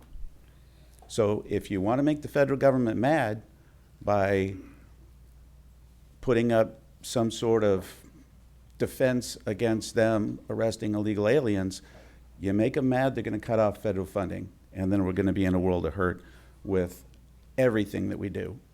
So that all the other citizens get to suffer their Meals on Wheels, like I said, homeless, childcare, those services dry up, then where will those citizens be?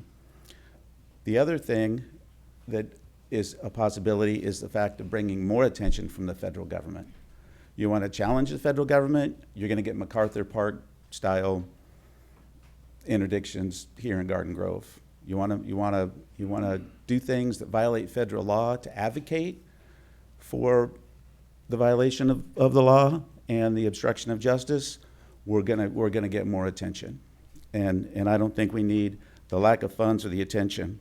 I noticed there's a common theme of federal officers in the minds of some of these folks not identifying themselves, and I guess they would feel more comfortable if our police department in our full uniforms accompanied the federal agents, so then they would know that these federal agents are legitimate law enforcement officials. So maybe that can get worked out to where our uniformed officers with our marked patrol cars accompany ICE when they're out and about doing what they need to do.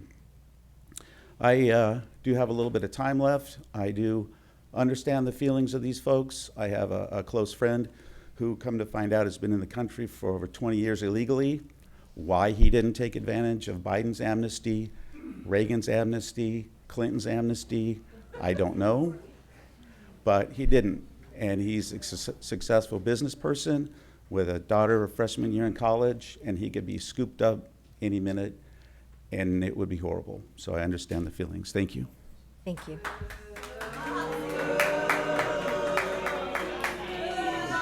Thank you. That's the next three speakers. I have Sam Harrison, Christian Lopez, and Jennifer Lopez. Yes. Excuse me. Excuse me. Please. I'm asking for order. Again, Sam Harrison, Christian Lopez, and Jennifer Lopez. If you'd like to continue speaking, please leave the chambers.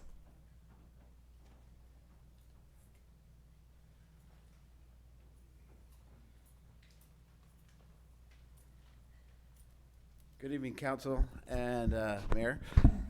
I would like to change the subject a little bit.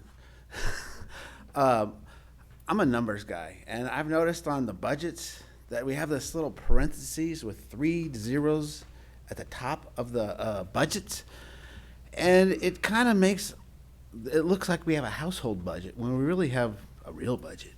And it kind of loses the impact of numbers. We've lost the impact of numbers by using credit cards. We have no idea how much money we're spending. We're going into debt, which we don't need. We're physically not responsible because we don't feel the impact of it. It would really help the community, in my opinion, if instead of listing 407,000 as our budget with 3 zeros at the top, we call it what it is. It's 407 million. And it's not a big ask. Just be transparent. That's all. Thanks. Christian Lopez.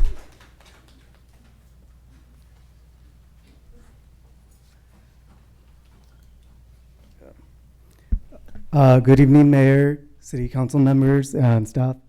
My name is Christian Lopez, and I'm a lifelong resident of District 5.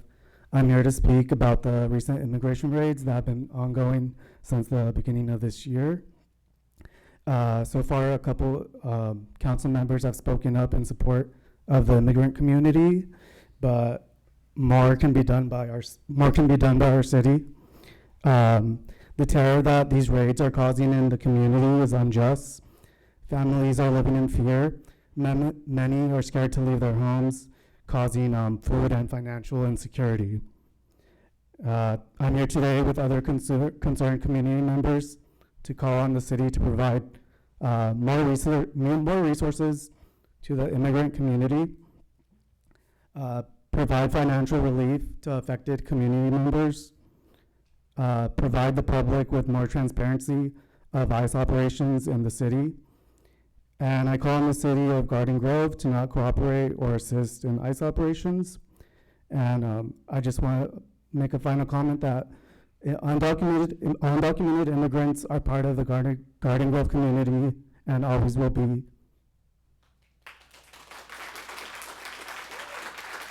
Jennifer?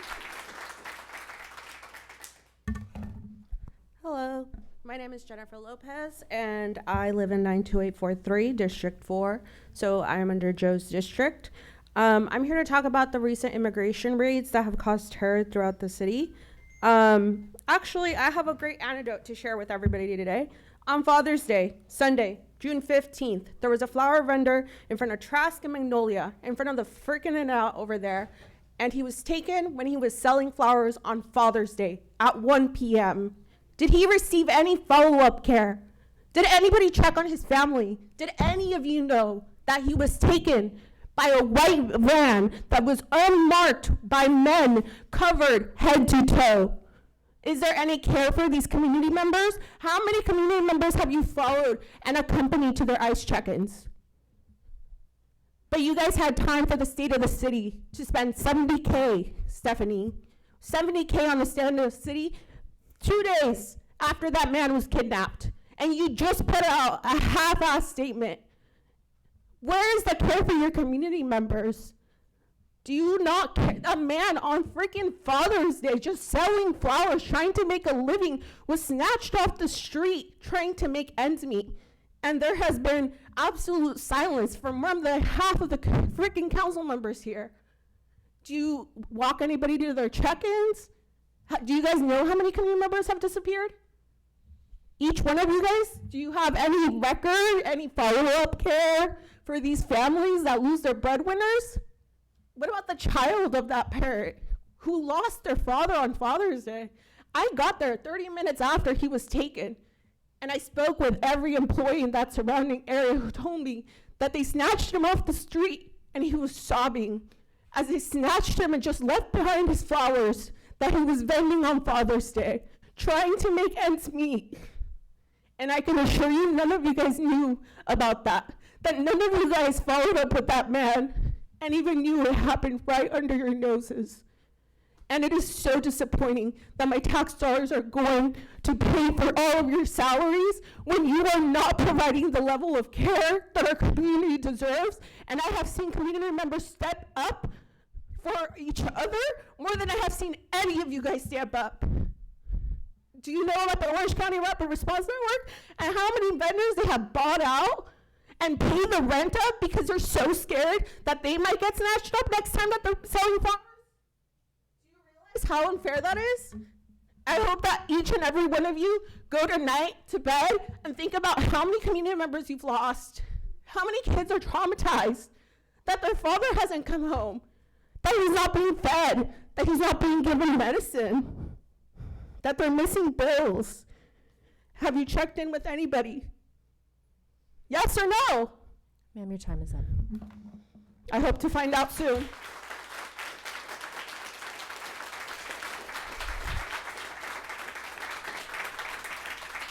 Our next three speakers will be Jordan, followed by Jasmine and Edith Leonard. Jasmine Pineda, pardon me.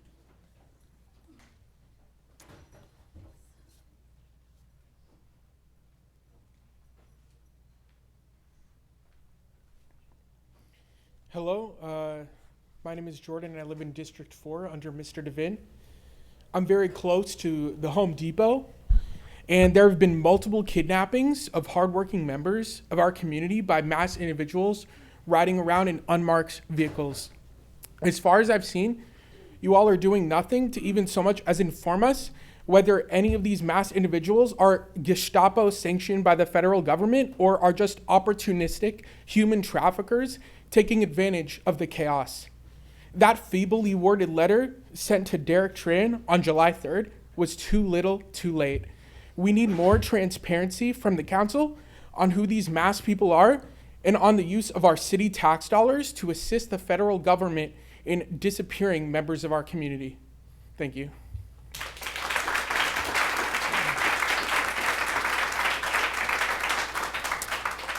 Jasmine Pineda.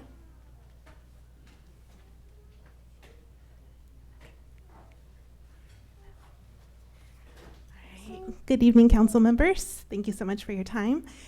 First off, just like the first person who came up, I want to thank you for your work with the homeless population. It's making a big difference. And secondly, just like the majority of citizen speakers who've come up today, I am very concerned with the ICE raids that have been happening. As a teacher for Garden Grove District, I am so thankful that the graduations happened before the raids. And I did the summer school for the intermediate schools. And I just, through my colleagues, I understood that the high school attendance suffered because of the raids. So I just want there to be as many transparent measures taken so that our students are safe, their parents are safe, and that those resources that the federal government is implementing be used for drug traffickers, not for hardworking people. Yes, we want the drug traffickers. Yes, we want the human traffickers out of our communities, but not hardworking people. Thank you. Thank you.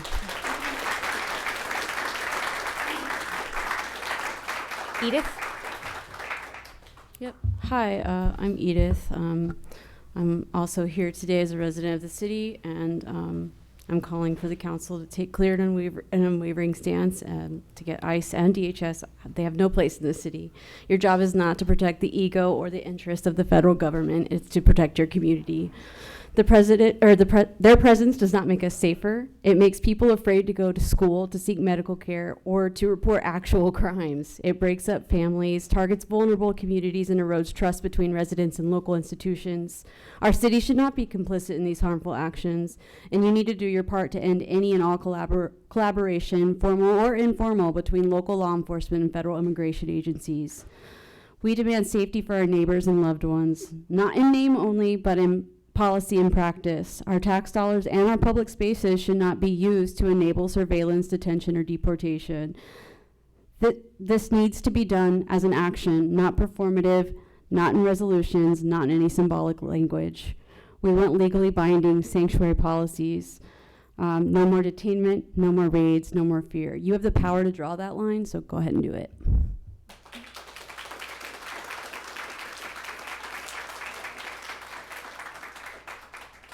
All right, our next three, Chrisman Neville, Tony Flores, and Jessica Zamudio.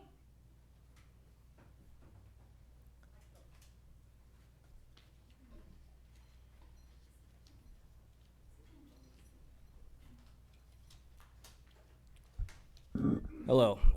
I, like a lot of my community members here, are I'm absolutely disgusted at the way that our law enforcement is helping what is essentially a poorly trained band of bounty hunters to come into our communities and to terrorize the people who make this community what it is. We're talking about Garden Grove, a place that has a very long history of, community with immigrants. And I don't understand how this is being allowed to happen, not just in a passive way, but that this is something that we are actively working to help these people to come in and cause terror within our communities. It's absolutely disgusting. And we've heard so many people say pretty much the exact same thing. I don't quite know if this is something that is getting to you guys at all, but at a certain point, you guys are going to be up for re-election. And we want to see that we have community leaders who are in fact leading for us and are listening to the problems that we're bringing to the council and doing something about it. Or else we will remember that you did not.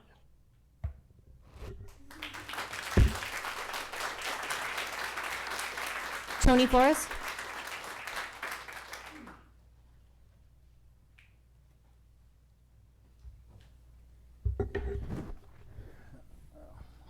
Took my glasses off. Good evening, council, staff. I'm Tony Flores, and I'd like to speak briefly on the notice of public hearings. Mr. Raber spoke on it briefly. My attention was grabbed on it from the west side of Garden Grove regarding ordinance 2912, site plan 159-205, parcel number 215-14-01, 12821 Knott Street. All we're asking going forward, folks, if we can just be in compliance with Government Code 65090AB and Government Code 65094, which deals with the location of the actual subject of the hearing. The last notice that was put out has 47 parcels on there, and only 4 of them actually had to do with the actual subject location. So going forward, can we please maybe get an effort to be in compliance with that? We believe that you folks aren't not. Speaking of compliance with laws, Title 8, U.S. Code Section 1325, alien entry into the United States. When folks don't enter legally, they're called illegal aliens according to this statute. We got to fix that. And what I mean by that is it's being enforced. So if you don't want to be considered a criminal, don't violate the law. Garden Grove Municipal Code 2.02.020. It's your responsibility to uphold and defend the Constitution of the United States and the Constitution of the state of California. You need to do that. If you're going to go out and put out letters, and I'm speaking to the junior council members right now, to asking folks to spend dollars, funds, public resources in unlawful activities, you're going to have a problem with Government Code 8314 AB3. You can't be doing that. It's here in the law. Also, too, if you do that, you're going to put yourself in jeopardy, and you might be violating 182 of the Penal Code, subsection A5, and that's the obstruction of justice of duly administered laws of the land. You shouldn't be doing that. If you are caught doing that and we find out about it, we're going to file complaints with the Department of Justice, the DA's office, and the Fair Political Practice Commission. So we're cautioning you right now. A lot of fear-mongering going on right now. There are a lot of emotions, we get it, but the law is the law. Maybe we can look at putting some seminars together to explain to some of these folks what the law is, so the fear-mongering doesn't take over and people get lost in it. With that being said, we just like you folks just to comply with the law and mind yourselves. Don't bend over to the fear-mongering. Just make sure we're doing what we're doing. In the meantime, God bless President Trump, ICE, and wow, huh? Tolerance out there. All the tolerance. A lot of tolerance out there. And there you go. See, I'm speaking here. Please. And also, God bless the Garden Grove Police Department. Thank you. Time's up. Thank you. Excuse me. Excuse me.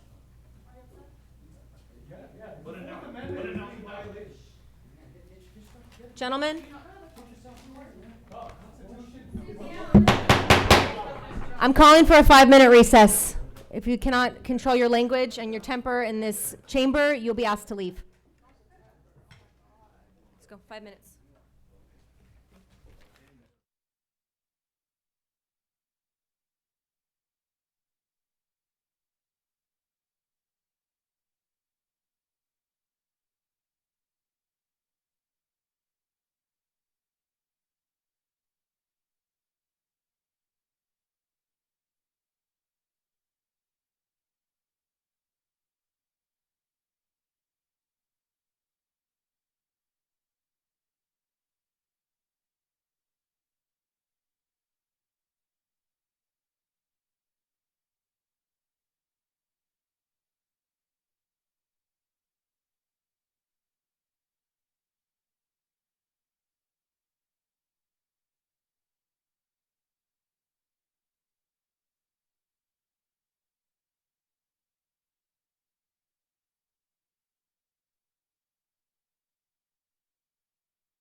All right, let's go ahead and get back at it here. We still have a handful of cards to get through. We left off with Sylvia Martinez. I'm sorry, yes. Apologize.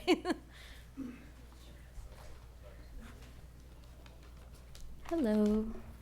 My name is Jessica Zamudio. I live in District 5 on the border of District 6 as well. A lot of people have been talking about the recent ICE raids, and that is something that is on my mind as well. Especially when it comes to Garden Grove and their assistance of releasing information on ICE raids as well. I also know that some people were confused, actually, in the audience. Being an illegal immigrant is not a criminal infraction, it is a civil infraction, just to define that. I really wish that our city would do more and take a stand, especially when it comes to being a neighboring city to Huntington Beach that gave their own status as a non-sanctuary city, and how we also sit right beside Santa Ana, which is the first and only sanctuary city. I also urge Garden Grove to actually enact policies to create this to be a sanctuary city. People have also talked about funding for resources, and there are a lot of free resources that the city could be providing. People have mentioned the OC Rapid Response Network. I have a poster of theirs that's actually incredible information that is for anybody, citizen or non-citizen alike.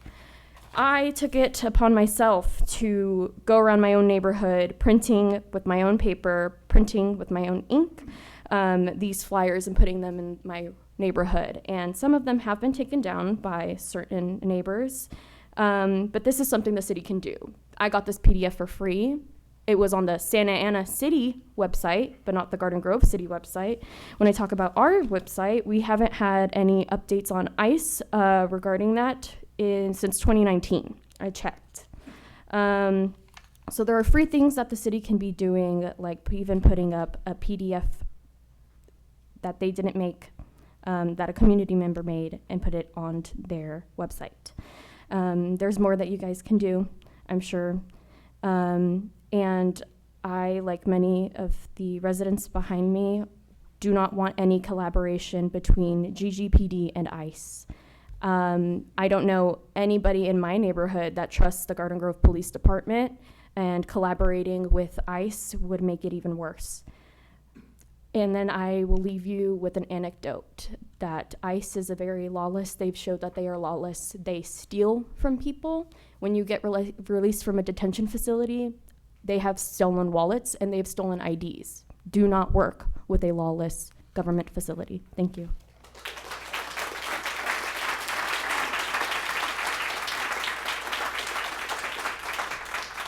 Ryan Overman. And then it'll be Crystal Cervantes and then Sylvia Martinez. Sorry, I had everything all out of whack.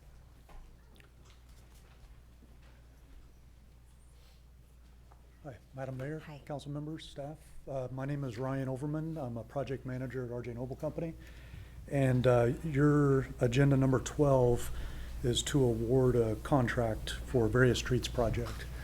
And I'm here to promote RJ Noble and give you confidence that we can give you a good project, and we're the lowest responsible bidder who can start on time and finish on time within budget. We've been working with the City of Garden Grove for decades now, and I've been the sole project manager for my 25 years at RJ Noble, and thoroughly enjoyed working with the city. They're very diligent and thorough. We know when we start with the city, we got to bring our A game because you have a very good public works staff that we deal with. I know we have 2 projects that we're finishing now with the city, and they've been very successful. The city and public works staff is always very, the relationships that we have there, we're always able to work out issues and resolve any problems. Excuse me. But I know we do have an issue with a job that finished about 2 or 3 years ago. It's a subcontractor of ours who we haven't used again on a job since then. And the job that I'm hoping that you award today, they're not on this contract. And actually, it was a cement treating, pulverizing type work, and this contract doesn't have that. But the issue that we have with that, with our subcontractor, I feel like the path that we're on is a good path to get it resolved, and a good, meaningful. It might take a little bit of time, but I think we're on the right path.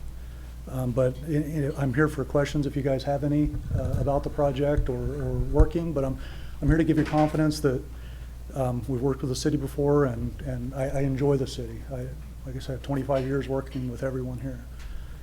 But if there's anything I can do to help answer any questions, I'm here. Thank you very much. We don't really have a back and forth during oral communication, but we appreciate you attending tonight, and thank you for your comments. Thank you, sir. Crystal Cervantes is next. Hello, good evening, Mayor Kloppenstein and City Council members. Some of you may already know me because I'm a really active resident here in Garden Grove. I'm in District 2. My name is Crystal Cervantes, and I was born in Garden Grove. I've lived here all my 40 years, and I'm raising my own children here. As a homegrown Garden Grover, I am greatly distressed by ICE raids in our beautiful city, and our residents, they're suffering in the shadows. We've seen our community rise up and host food drives. Just Saturday, right here in Garden Grove High School, we organized a food drive where donations were received, and we helped over 200 families. But there are families who are too scared to leave their homes because of the presence of ICE. GGUSD has created a free helpline to try to connect families with resources. A small group of volunteers and myself, we've been trying to meet this need on our own. Last week, I delivered food boxes to their homes to 5 Garden Grove families who would not leave their houses because they were too afraid. They wouldn't even open the door to us, and that was okay. We just knocked, left the boxes, and let them know that the food was there. In less than a week, that number increased to over 30 families, and we are partnering with Our Redeemer Lutheran Church, who said they can only do about 8 boxes. So that means we have to say no to 22 families who have reached out and asked for help. So we're asking, what is the City of Garden Grove doing to help our residents? The city just demonstrated a well thought out and thorough resource page for our unhoused community. I ask that we do the same. Let's create a resource page on our city website for our families in need, and please make resources available for our undocumented families who are in fear. They're facing food insecurity and loss of housing. We are not asking for the city to go against the federal government. We're just asking for our police to protect and serve. We're asking for our city to help our residents, and we can help and actively protect our residents without putting a target on our backs. Thank you so much. Thank you, Crystal.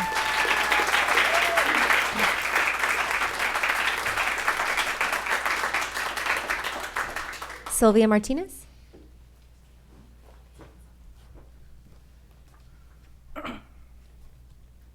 Hi, my name is Sylvia Martinez, and I reside in District 6. I'd like to start off saying that I actually wasn't feeling that well about 2 weeks ago, and even earlier this morning, a few symptoms came up again, but I'm recovering. I was actually even contemplating whether I would be able to attend this, and then it occurred to me what a privilege it is to be able to receive medical care from my awesome primary care physician. What a privilege it is to receive proper medication and care. What a privilege it is to drive to these facilities without worrying that I'll be pulled over. What a privilege it'll be later when I go get my groceries and when I wake up tomorrow to go to work. Not only because of financial stability or how diverse and welcoming the company has been to me, but because I have enough self-awareness to know how fortunate I am, while others are being ripped away from their families, and many who are simply trying to work, go to appointments, or get bare necessities are consistently on survival mode. I could go on about the stories my family has shared with me when migrating to the U.S., but I'm not interested in sharing that in order to receive some pity party or gratification for one's own personal agenda. Immigrant stories should be shared with purpose, not exploited. I will say a lot of my family members were in the right place at the right time. It was all based on mere luck. Anyone who came from immigrant parents should understand this. And now is the time to advocate for these people, our people. We ask of you, counsel, for transparency and aid and resources to help at-risk communities. I am quite aware of all the risks my family took when migrating over here, consistently reminding me to be grateful and humble for what I have. I will not lie to you and say I don't enjoy what this country has to offer me. But I will also not hide from the fact that this country was built on genocide, racism, discrimination, and fostering drug addiction, rapists, misogyny, and violence. It's a hard pill for many to swallow. In fact, it's easier for them to avoid any thoughts of resolution and blame it on others, like another country, or those that are more likely to be more oppressed. History shows a telltale sign of it, and we are witnessing it once again. We cannot get comfortable with these forms of inhumane treatment. We cannot remain silent while this administration focuses on more communities to target. As Zora Neale Hurston said, if you are silent about your pain, they'll kill you and say you enjoyed it.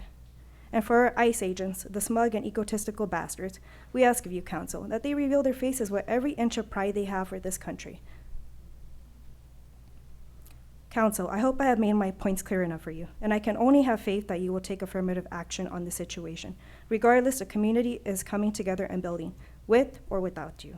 And please remember the privilege you have as you walk out of this building and head home tonight. Tomorrow, you and I can be the next target that this administration would love to dispose of. Matter of fact, I think some of us are already there. Thank you.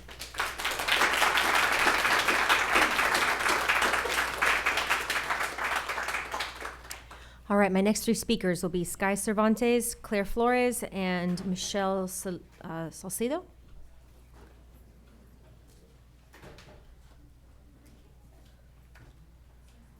Good evening to the mayor, to the council members, and to the staff.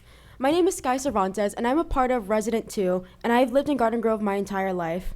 I go to Pacifica, and I'm a rising senior, and it's an incredibly diverse school.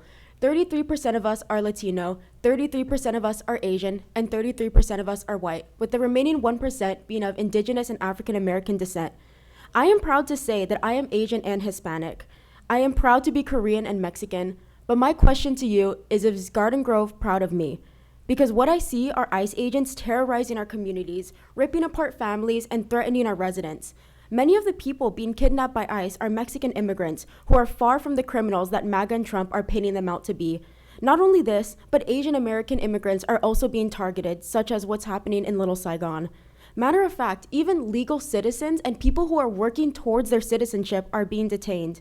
What ICE is doing to our community is completely inhumane.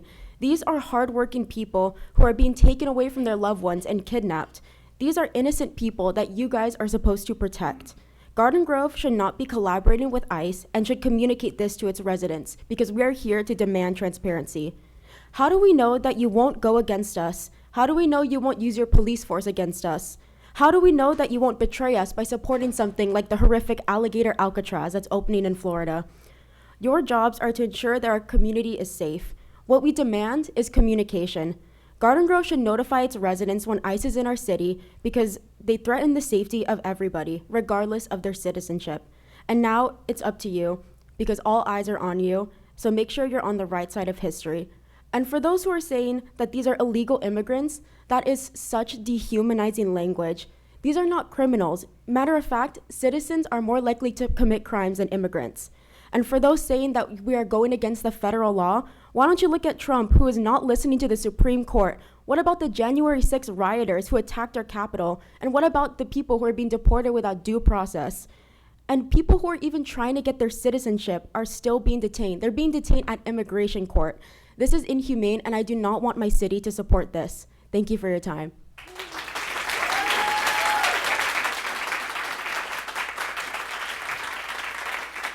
Claire Flores. Good evening, Mayor and council members. My name is Claire Flores. I'm resident of District 5 since 1989. I'm here to speak on behalf of the families that have been forced into hiding and the mothers and children being left behind when their husbands and fathers do not return home from work. My 17-year-old daughter, a Garden Grove High School student, felt the need to do more than just share graphics on immigration detention resources on Instagram. She planned and executed a food drive, not once but twice. Our first drive's donations were taken to Santa Ana simply because I could not find any information or any avenue on how to help our own residents. Thankfully, our second drive received support from Council Member Yesenia Muñaton and GGUSD Trustee Walter Muñaton. We received an overwhelming amount of donations and a beautiful show of support from volunteers of all ages and neighboring cities, some which are here with me. Every care package that we got from that drive went directly to Garden Grove residents and GGUSD families in need. I'm going to share a couple of messages I received. Our neighbor's husband was one of the workers taken from the car wash a few days ago. They have 4 girls, the youngest is 8 months. A local family of 3, which includes a current Garden Grove Unified School student athlete, finds themselves in urgent need of food and personal hygiene. The father works in home construction and gets most of his jobs from the local Home Depot. He nearly was taken at one of the early Home Depot raids. He finds himself unable to leave his home. Adding to this now, they're unsure if they're going to be able to send their student to school in August. Here's another one. I'm due soon. Can you help? I responded, what do you need? I need diapers, wipes, and food. I have an 8-year-old and a 3-year-old and a boy on the way. My husband was detained, and everything has gone downhill since then. Here's another one. My neighbors are afraid to go out. They're undocumented. Wife has cancer. Can I pick up groceries from your Saturday drive? I know many of you are afraid to speak up for what's right in order to not upset who is wrong. I will end my time with this. If the initiative and courage of a single 17-year-old girl was able to bring all these people together and help 133 families receive food and basic hygiene needs, imagine what an entire city could do.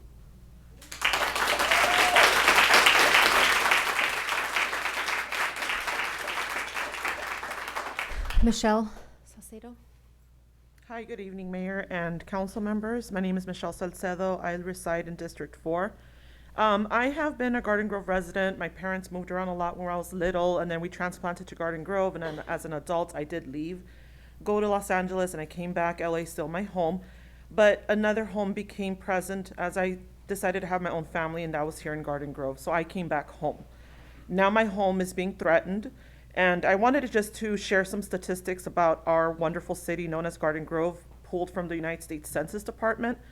We have at least, little under 200,000 community members. Of that demographic, 41% identify as Asian, close to 40% identify as Latino, 45% identify as foreign-born persons, meaning that they are immigrants in our community. Out of all of these individuals in our wonderful city, 67% speak another language other than English. And the reason I try to bring up these demographics or to demonstrate the type of demographics of the individuals that we serve is to show you the type of community that is built in this community, and that is the immigrant experience. Another statistic I also want to show in regards to businesses, there's a little over 3,038 businesses. Out of those businesses, 1,799 are minority-owned businesses. Latinos, Asian, folks from Little Arabia to Little Saigon. There is a plethora of people and demographics and community that make the fabric of our community beautiful. And the reason why I bring up these statistics is also to show and demonstrate, because sometimes some folks need to hear the contribution to society, especially when it comes to dollars, because dollars matter, unfortunately, especially for some of you and some rando community members as well. They want to know in what way immigrants contribute to society. Well, there you go. More than 75% of our businesses are minority owned. In addition to that, I bring up these to demonstrate the contributions that minorities make and continue to make in this community that we all call home. I also want to just identify the fact that I'm bringing you a glimpse of the representation identified as Asian and Latino predominantly because of the fact that they are the ones that are currently targeted within this legitimate threat known as ICE. These threats are from groups that are individuals that are armed, masked. They refuse to identify themselves through agency, name, or badge. They are not going after criminals. Over 60% of those that have been detained are not criminals. They don't even have a criminal background. For individuals that assume that being undocumented in America is a criminal offense, it is not. It's an actual civil one that can actually be dealt with in an administrative manner. And I just want to highlight that we need to come together as a community, and I only thank those that have tried to do so. Thank you, Ms. Councilmember Muñetón, and also Arestegui. Thank you.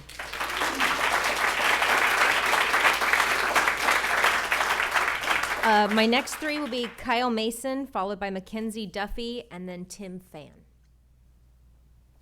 Kyle Mason, is he coming? Okay.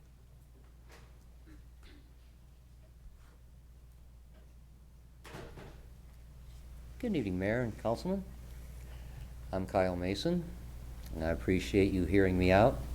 I appreciate you guys stepping up to the plate and having more officers coming into my area and hanging out by the women's club.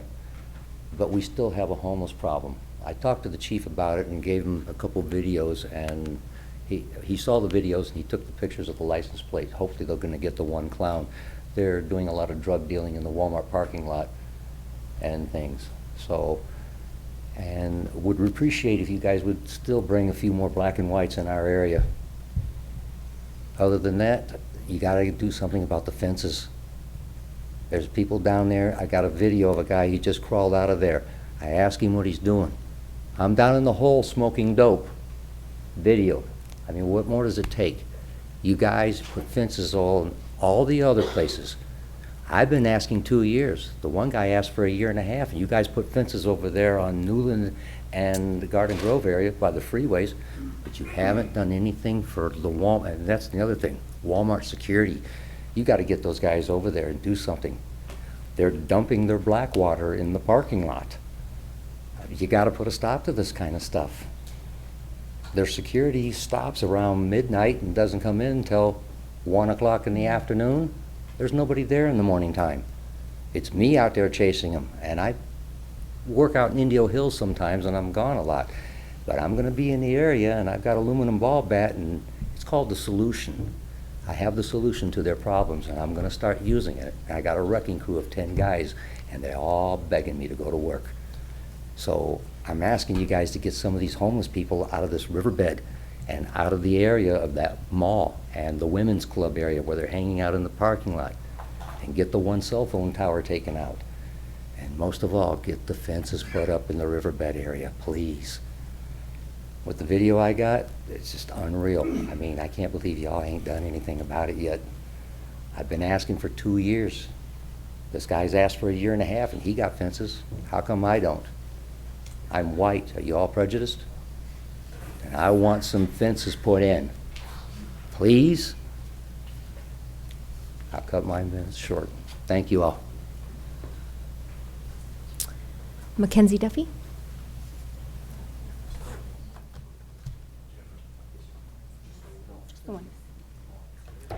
Hello, my name is Mackenzie. Before I begin, I would like to thank the council members who have voiced their support and been active in direct action for our community during these violent ICE raids. Your voice and support for our vulnerable community is a prime example of the utmost important part of your position in our city, which is to keep our community safe. So I thank you for not only talking about community safety, but actually taking action to prioritizing it. It shows your integrity and dedication to our people. Now, I would like to address the council as a whole. The city of Anaheim just recently rolled out Anaheim Contigo, a resource hub for their at-risk community. It includes financial assistance to pay for housing, utilities, and food for those who are too afraid to return to work. It also includes legal resources for those who are at risk. As we know, our country grants the right to due process regardless of citizenship status, and that right is being denied again and again, hence why these legal resources are so important. Anaheim City Council has also been very outspoken about condemning these raids and supporting their vulnerable community. This not only calls attention to the injustice that their community faces, but also sends a welcoming message that their vulnerable community will be supported and that their city is dedicated to prioritizing their safety. Additionally, Huntington Park City Council had a unanimous vote on an ordinance to promote trust in their community, which I just handed to you. It includes prohibiting the use of city resources from being used for any federal immigration enforcement, and creating a system of transparency on the communication and enforcement relationship between the city and the federal government. They also have a possible resolution to utilize their police department for identifying ICE agents operating in their community. This came after a man was arrested for impersonating a federal agent. His truck had firearms, ammunition, radios, and more inside. What was later found out was that this man had a prior arrest record related to human smuggling. ICE agents hiding their identities and utilizing unmarked vehicles and uniforms opens the floodgates for violent predators to terrorize our neighborhoods. I have a 15-year-old Mexican stepdaughter. I'm sure you understand my fear and anxiety around her safety during these times. I say all of this to ask, when will the city of Garden Grove take action to protect our community? I'm sure you all believe you are fit to lead, as is the point of your positions, but now is the time for you to prove that you are. As our vulnerable community members are ripped from their homes, from their jobs, from their grocery store, and off the street. As our community members are terrified to leave their homes and fear that they will never return to their loved ones. Now is your time to show that you are fit to lead our community and keep us safe. Thank you.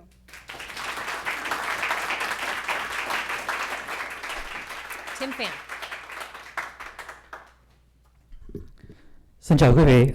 My name is Tim Phan. I am the Civic Engagement Manager for Vic Rise. Thank you to the City Council, to all the attendees who've come out, and especially the first-time speakers. We're happy to have you. Today, I'm here to represent Vic Rise. Our work has been to advance the rights of immigrants, refugees, and asylum seekers in Orange County since 2018. I stand here today in solidarity with everyone concerned about the escalation of deportations across California, especially in Orange County. While the recent raids have deliberately targeted Latino communities, I'm here to explicitly highlight to both council and crowd how this has been affecting Người Vic in Little Saigon. Many of our Vietnamese community members who are most vulnerable to deportation have been living here in the United States for several decades. Many of them have been attending their check-ins with ICE from as little of 7 years to as high as 25 years without any problems or issues. The only thing was they lacked a viable pathway to citizenship. But under this administration, we've seen them become targeted for deportation without any due process. In fact, one of the 8 people that was sent to South Sudan this month was Vietnamese. He was sent to a country with no existing tie or family roots, without any real due process to contest this injustice.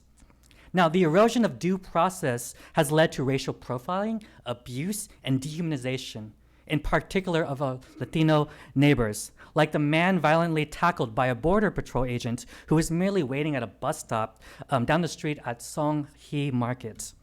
Now, Little Saigon's residents are not just Vietnamese, they are our Latino friends and neighbors who are now reluctant to work, to play, to shop, to live openly due to the real fear of kidnapping by immigration enforcement who've shown zero sense of accountability for their actions.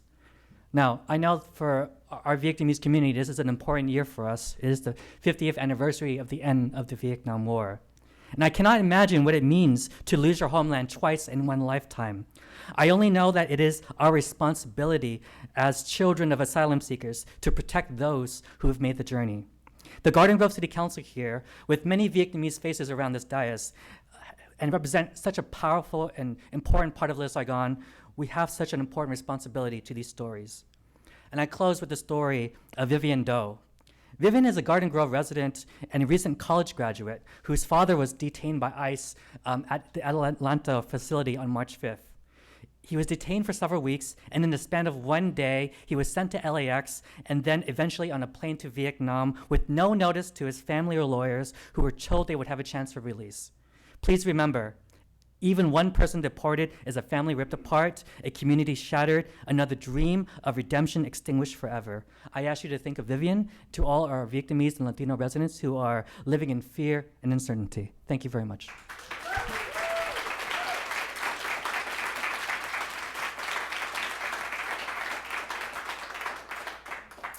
All right, our next 3, Anna Urzua. Vladimir Bentes, again, I apologize, I'm doing my best here, and Morgan.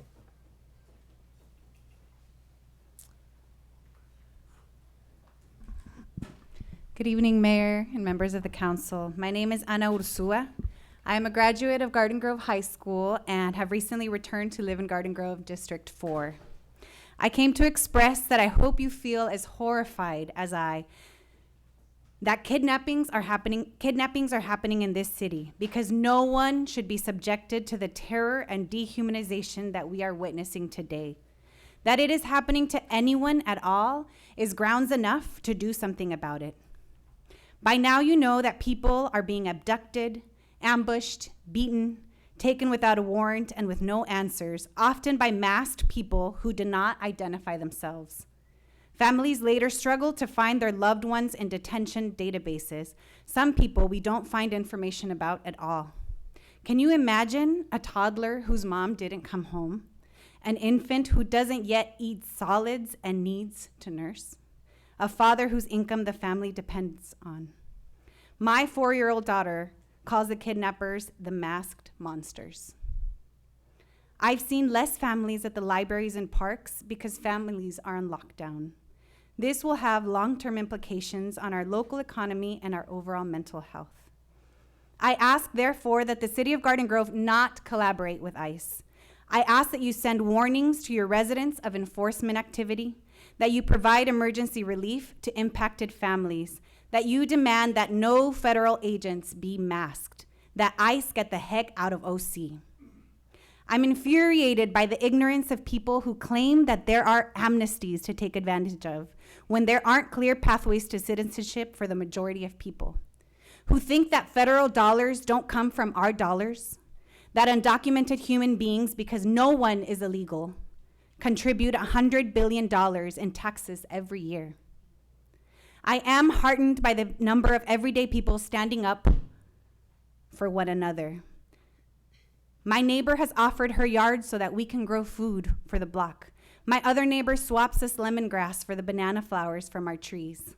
This is the Garden Grove that I have experienced, one that cares and looks out for one another. And this is the example you should lead with as public servants. You talked about hope and families many times tonight. You need to protect your residents now to fulfill your promise of hope for all Garden Grove families. To end, I firmly believe that change is coming, that there are more people of conscience and compassion that see that we are all interdependent, that an injustice to one is an injustice to all. Justice will prevail, and history will account for the crimes on humanity committed in these times. What side will you be on?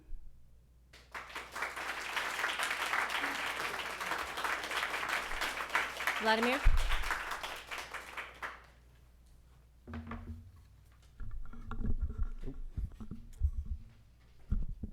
Thanks, Tricky. Good evening, Mayor, council members, staff. I've lived in Garden Grove for over 20 years. I live in District 1. I've lived in District 1 the entire time. First and foremost, I'm the son of immigrants. My parents came here undocumented, and they had the luck that there was an amnesty sometime in between there, right? So I know I come from privilege.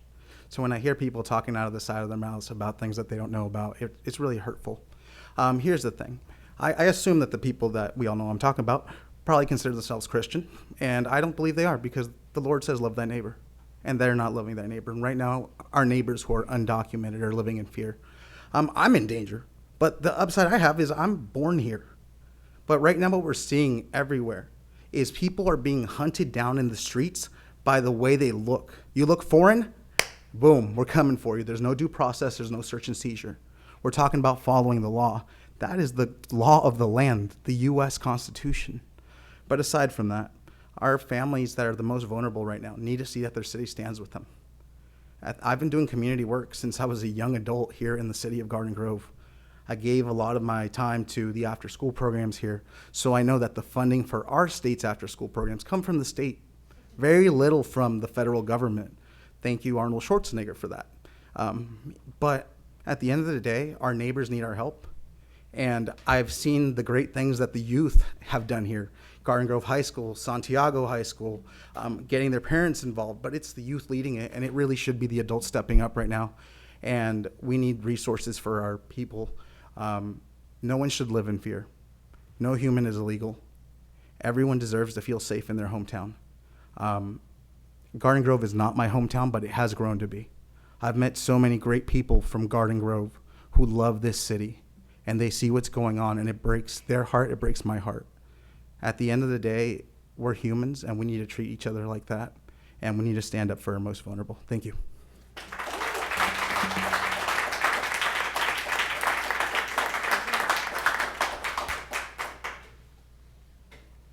Hi, my name is Morgan. I'm a resident of District 4. And thank you for listening tonight. I come to you as a teacher. I'm very worried about my students this coming fall that will have a lot of trauma to unpack from this summer. Families and friends of immigrants no longer fear deportation to their home country as the worst, but a deportation to a third country or an inhumane and inhospitable detention center where human rights violations have been occurring and people have died. We are a city of immigrants, and we have reason to fear that the next ideation of Trump policies will target naturalized citizens and green card holders. We need to start resistance now. Garden Grove, resistance now. If we were to comply with federal laws, then don't let federal agents detain people without warrants. It's not about money. I did look into some spending warrants, and I did find $8,000 went to Disneyland Resort. So I unfortunately do not have the citation for that, but I will find it and bring it to you next time. I have been involved with a group running groceries for undocumented families, and with just $1,000, I was able to buy groceries for 4 families for 2 weeks. So with that $8,000, imagine how many people you could feed. I know you can find the money somewhere. Look deep inside your hearts. The thing is, this is going to impact, if you care about businesses, this will impact our businesses and our families with mixed immigration statuses. Maybe their parents can't vote, but they will someday vote, and they will not vote for you if you stayed silent. Maybe if you don't care about people now, you will care about the absence of their labor or money or future vote. I also come to you as a Christian. If you are a Christian, allow me to preach. I was listening to the radio, and there was a lawyer advertising their services to help people obtain a perdón. If Jesus forgives, why do you not see this as something that people want, a perdón, which is Spanish, perdonar, is to forgive. I do not believe immigration is a sin, but if you do, please consider the example of Jesus. Crossing the border and staying in the country without documentation is a civic infraction and not a criminal infraction. Thank you.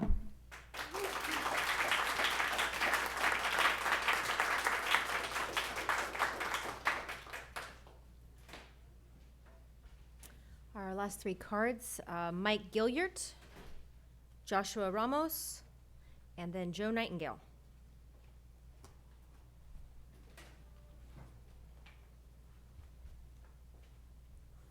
Hey, my name's Mike Gilliard. I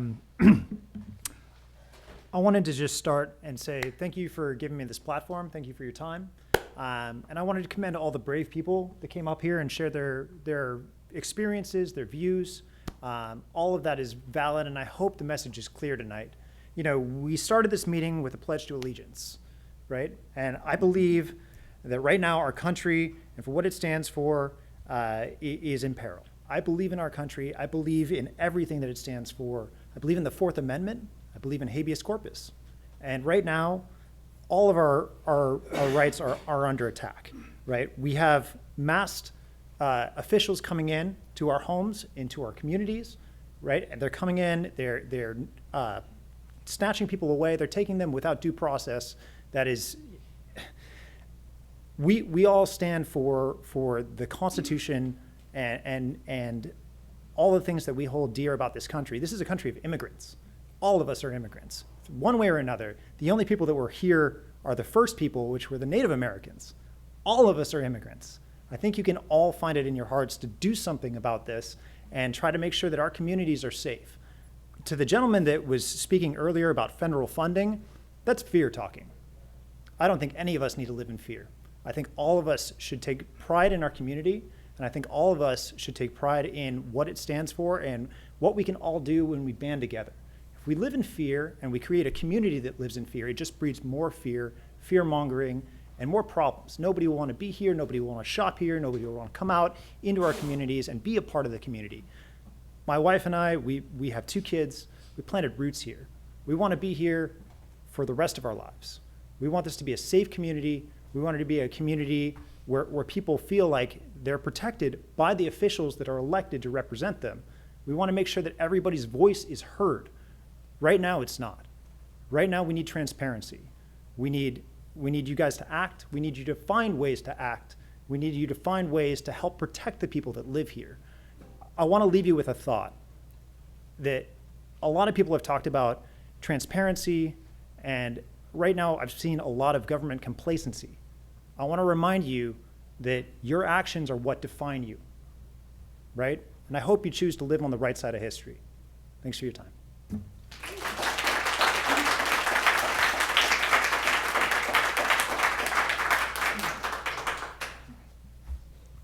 Hello, Council. Thank you for having me. I do want to say I was born in Garden Grove Hospital in 2006. I attended Evans Elementary, Rosslyn Intermediate, and then Garden Grove High School right across the street. So that gives you an idea of where I've been all my life.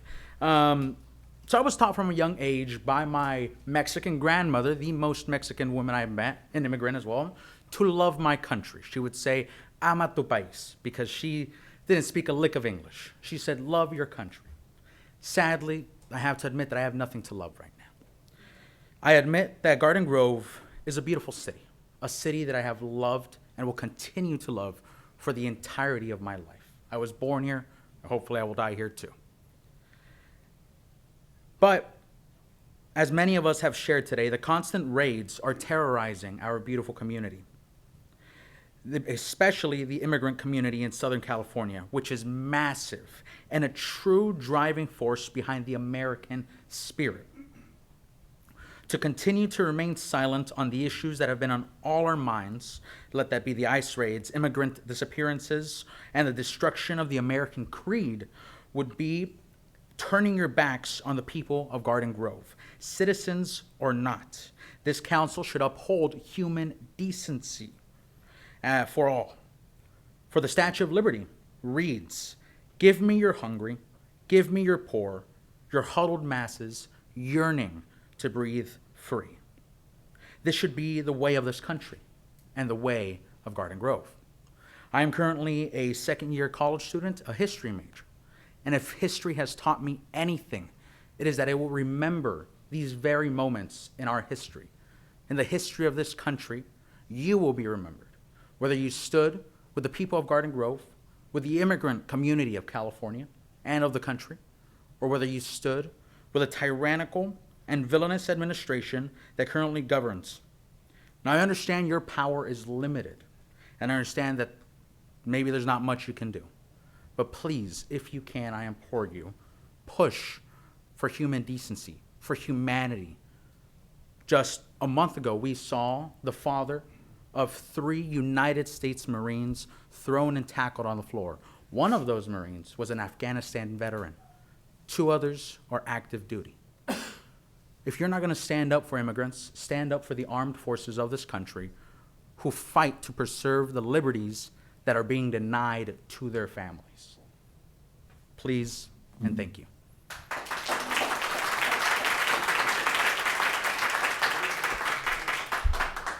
Evening, Mayor and City Council. My name is Joe Nightingale, and the last council meeting I admonished the mayor because I'd said I'd made several trips to see her to get some information about helping a homeless lady on the streets. Well, I was wrong because she didn't know.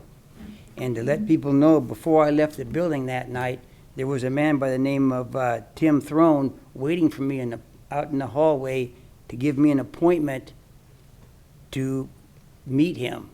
And I did, and I called him the next day. We had an appointment, and we were there about an hour and a half. He wasn't in a hurry. He wanted to know every detail about this woman, about her health, everything that I had in my little journal he wanted to read about. Well, the next day, I got a call from an organization called Be Well, and the man's name was Steve, and I can't pronounce his name right, but I think it's Nishanian, I believe it would be. And so I've been working with Steve to get this woman off the street. Now, this woman has Huntington's disease, and it's terminal. And she already has the shakes, as Parkinson's, and she can't get a job. She can take advantage of the services, but she has no way to get a job. She has nowhere to live. She lives right now on the street on Catella, down the street from my house. And all she has is a little dog. And so Steve Nashanian, after having meeting him for a little while, having talked with him a little while, I realized that with him, he's really driven. I mean, he has a good fit with that Be Well, and it's like it's his passion to help the homeless. I mean, everyone has a job, but this man, all he does is his passion is homeless. I mean, he goes out of his way, and so like I say, I'm here to apologize again to the mayor because I was wrong. And if you're wrong, you have to own up to it. And I was wrong. And so far, it looks like it's real good. This lady, Steve, is really going outside of his work, I guess you would say, to help her. And hopefully she'll be one of the success stories that we've seen on the program tonight. Thank you. Thank you, sir. Apology accepted. Hopefully we can find that woman the help that she needs. Thank you. Thank you very much. And thank you to all the speakers tonight. That wraps up oral communication. That was a lot of cards. I appreciate you coming out, sharing your views. I took notes on every single one of your statements today on the back of the pink card. So thank you all very much for your time and for your comments this evening. We're going to go ahead and take another 5-minute recess.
Guys. Back at it. I actually think we have to move to other legislative bodies. I kind of forgot about successor agency. So let's convene that and call roll, please. Member Breitigam? Here. Member Nguyen? Here. Member Tran? Here. Member Dovin? Member Aristegui? Here.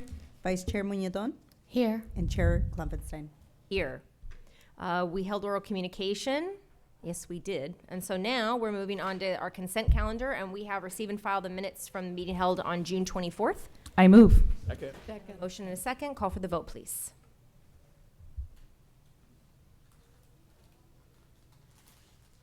Motion received, 7 yes votes. All right, with that, we will reconvene council and we'll move into our consent calendar. Do we have a motion? Move it. Move. Second. You can pick from a various, we have a motion and a second. Call for the vote, please. Motion received, 7 yes votes. That moves us on to item 7, public hearing.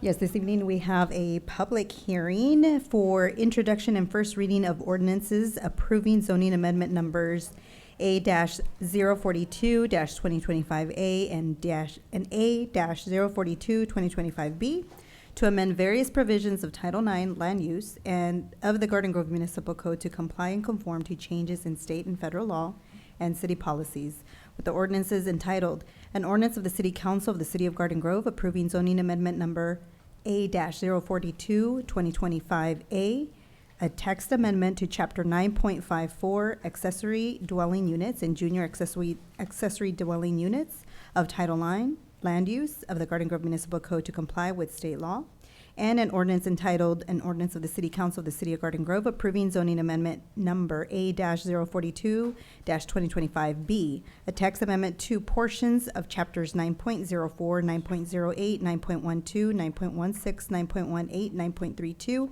and 9.60 of Title IX of the City of Garden Grove Municipal Code to conform to state and federal law and city policies, to replace subjective language and to make clarifications and typographical corrections. And Mr. Preet Kastla is here to provide that report. Good evening, City Council. The item before you is a city-initiated text amendment to provisions of Title IX of the Municipal Code. The proposed changes would generally fall into two categories: ADUs and code cleanup items. With frequent state ADU law changes, the city's ADU ordinance is updated on a regular basis. On the other hand, it's been a few years since there's been a cleanup amendment to other portions of Title IX. This cleanup amendment is the first in what will be a recurring event. This code amendment was heard by Planning Commission on June 5th and recommended to City Council for approval. We will begin with the proposed ADU amendment. To ensure consistency with the most recent state laws, the state requires cities to update their ADU ordinances and to submit to the State Department of Housing and Economic or Community Development for review. The proposed amendment includes two main categories: mandatory updates to this that the city is required to adopt to comply with state law, and updates to clarify and improve upon existing ADU code provisions. Examples of required changes would include allowing an additional third ADU and ADU conversion on single-family lots, allowing up to 8 detached ADUs as well as ADU conversions for multifamily developments, waiving development standards to the extent necessary to allow the construction of at least an 800 square foot ADU, increasing maximum heights to 18 feet for detached ADUs and to 2 stories and 25 feet for attached ADUs, and the replacement or no replacement of off-street parking spaces demolished in conjunction with the construction of an ADU. Examples of clarifying amendments for ADUs include, but are not limited to, adding provisions for pre-approved ADU plans, clarifying requirements for laundry and trash collection, and clarifying setback requirements for porches/patios, garages, and mechanical equipment. The cleanup amendment would clarify language, fix typographical errors, improve formatting, create consistent standards across different zones, and establish or update new definitions.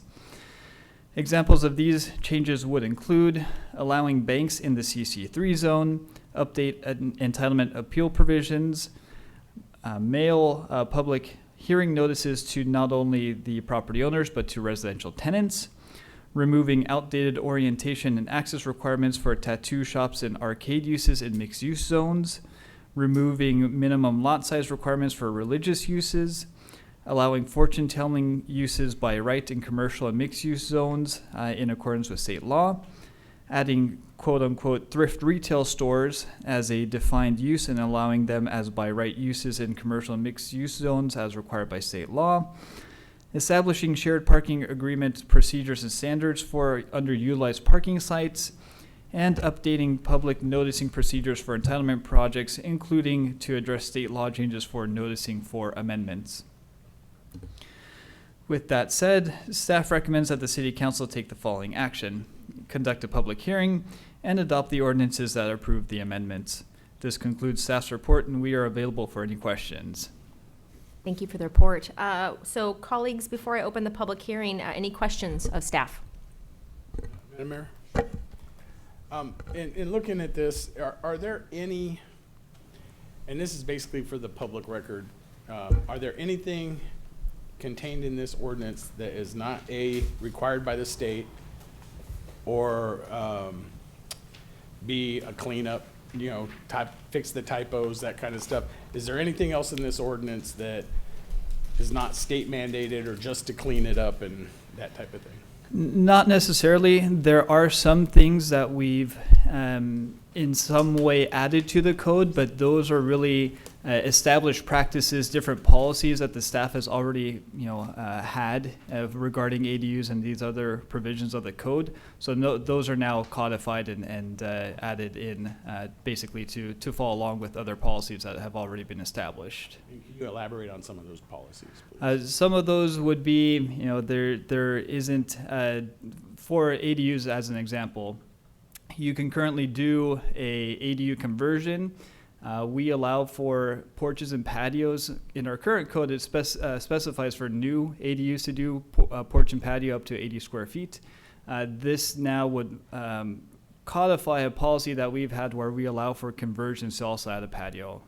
Things like that, where it's not really all that substantive, but they do codify different practices that we've already established.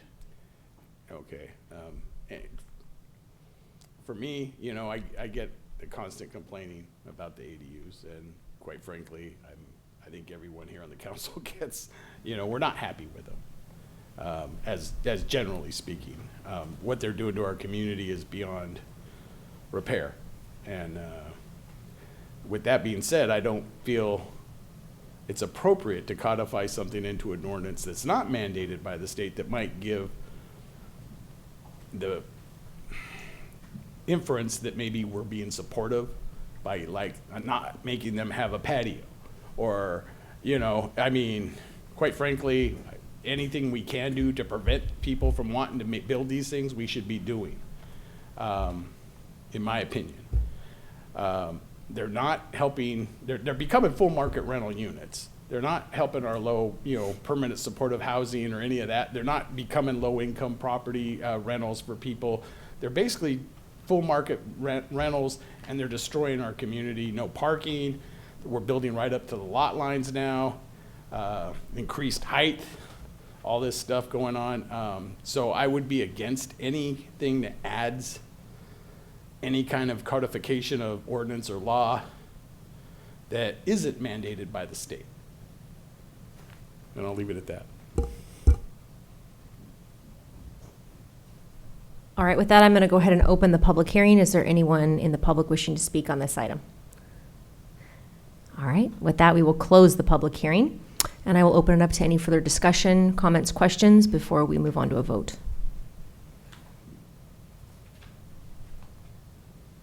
Do I have a motion to support? Anyone going once? Motion. All right, so we have a motion. Do I have a second? Second. Call for the vote, please.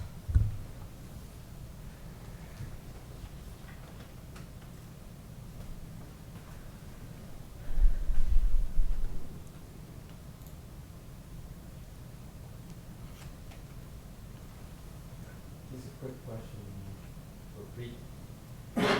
When would the ordinance go into effect if we? It comes back for second reading at your next meeting, and if it's adopted at your next meeting, it takes effect 30 days later.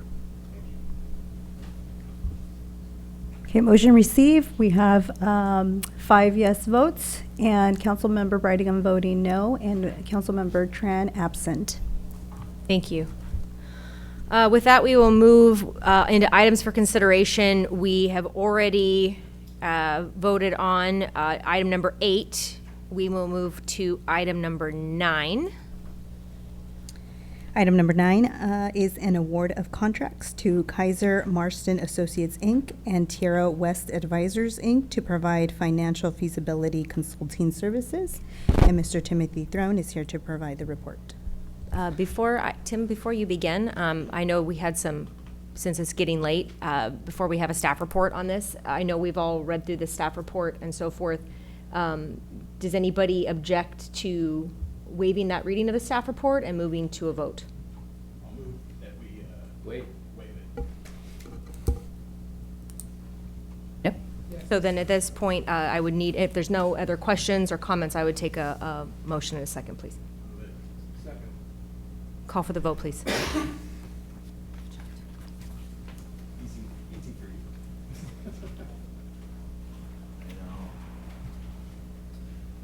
I'll be Motion doing this- received with 6 yes votes. Thank you. And Councilmember Cindy Tran absent. Item 10. Item 10 is approval of an amendment to increase the annual not-to-exceed limit to the agreement with CSG Consultants, Inc. for on-call planning services. I think I'd like to do the same if we can. We can waive the staff report if everyone's comfortable and feels that they have the knowledge that they need to vote on this item. Wait. Waive. I have a motion and a second. Call for the vote, please.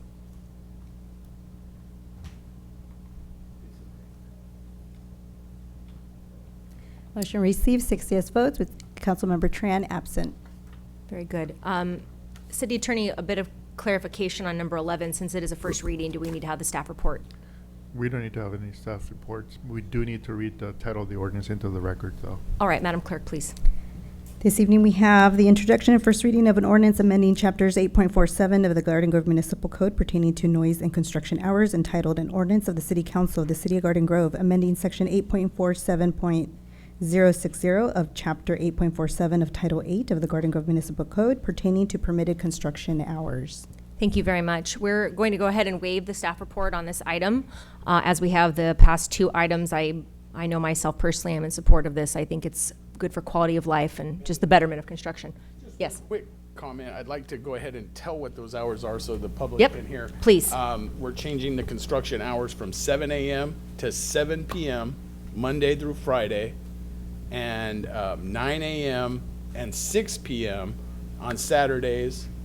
No construction or repair work will be permitted on Sundays or federal holidays.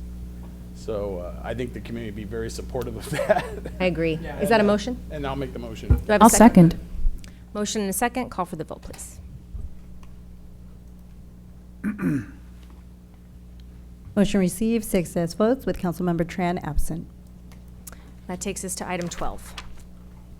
Item 12 is an award of contract to RJ Noble Company for the 2025 Various Streets Rehabilitation Project, City Project Number 144-2000 and 2025 5-year landscape and irrigation maintenance, City Project Number CP 155,000.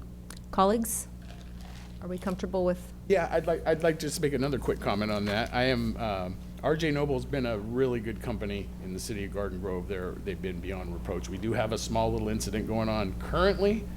I don't really fault them. It's more of a subcontractor issue. I was kind of hoping we could say, look, get this resolved or we won't go with this, but I don't want to do that either. So I do think they will do everything in their power to make us whole. And so with that, I'll make the motion. I'll second. I have a motion and a second. Call for the vote, please.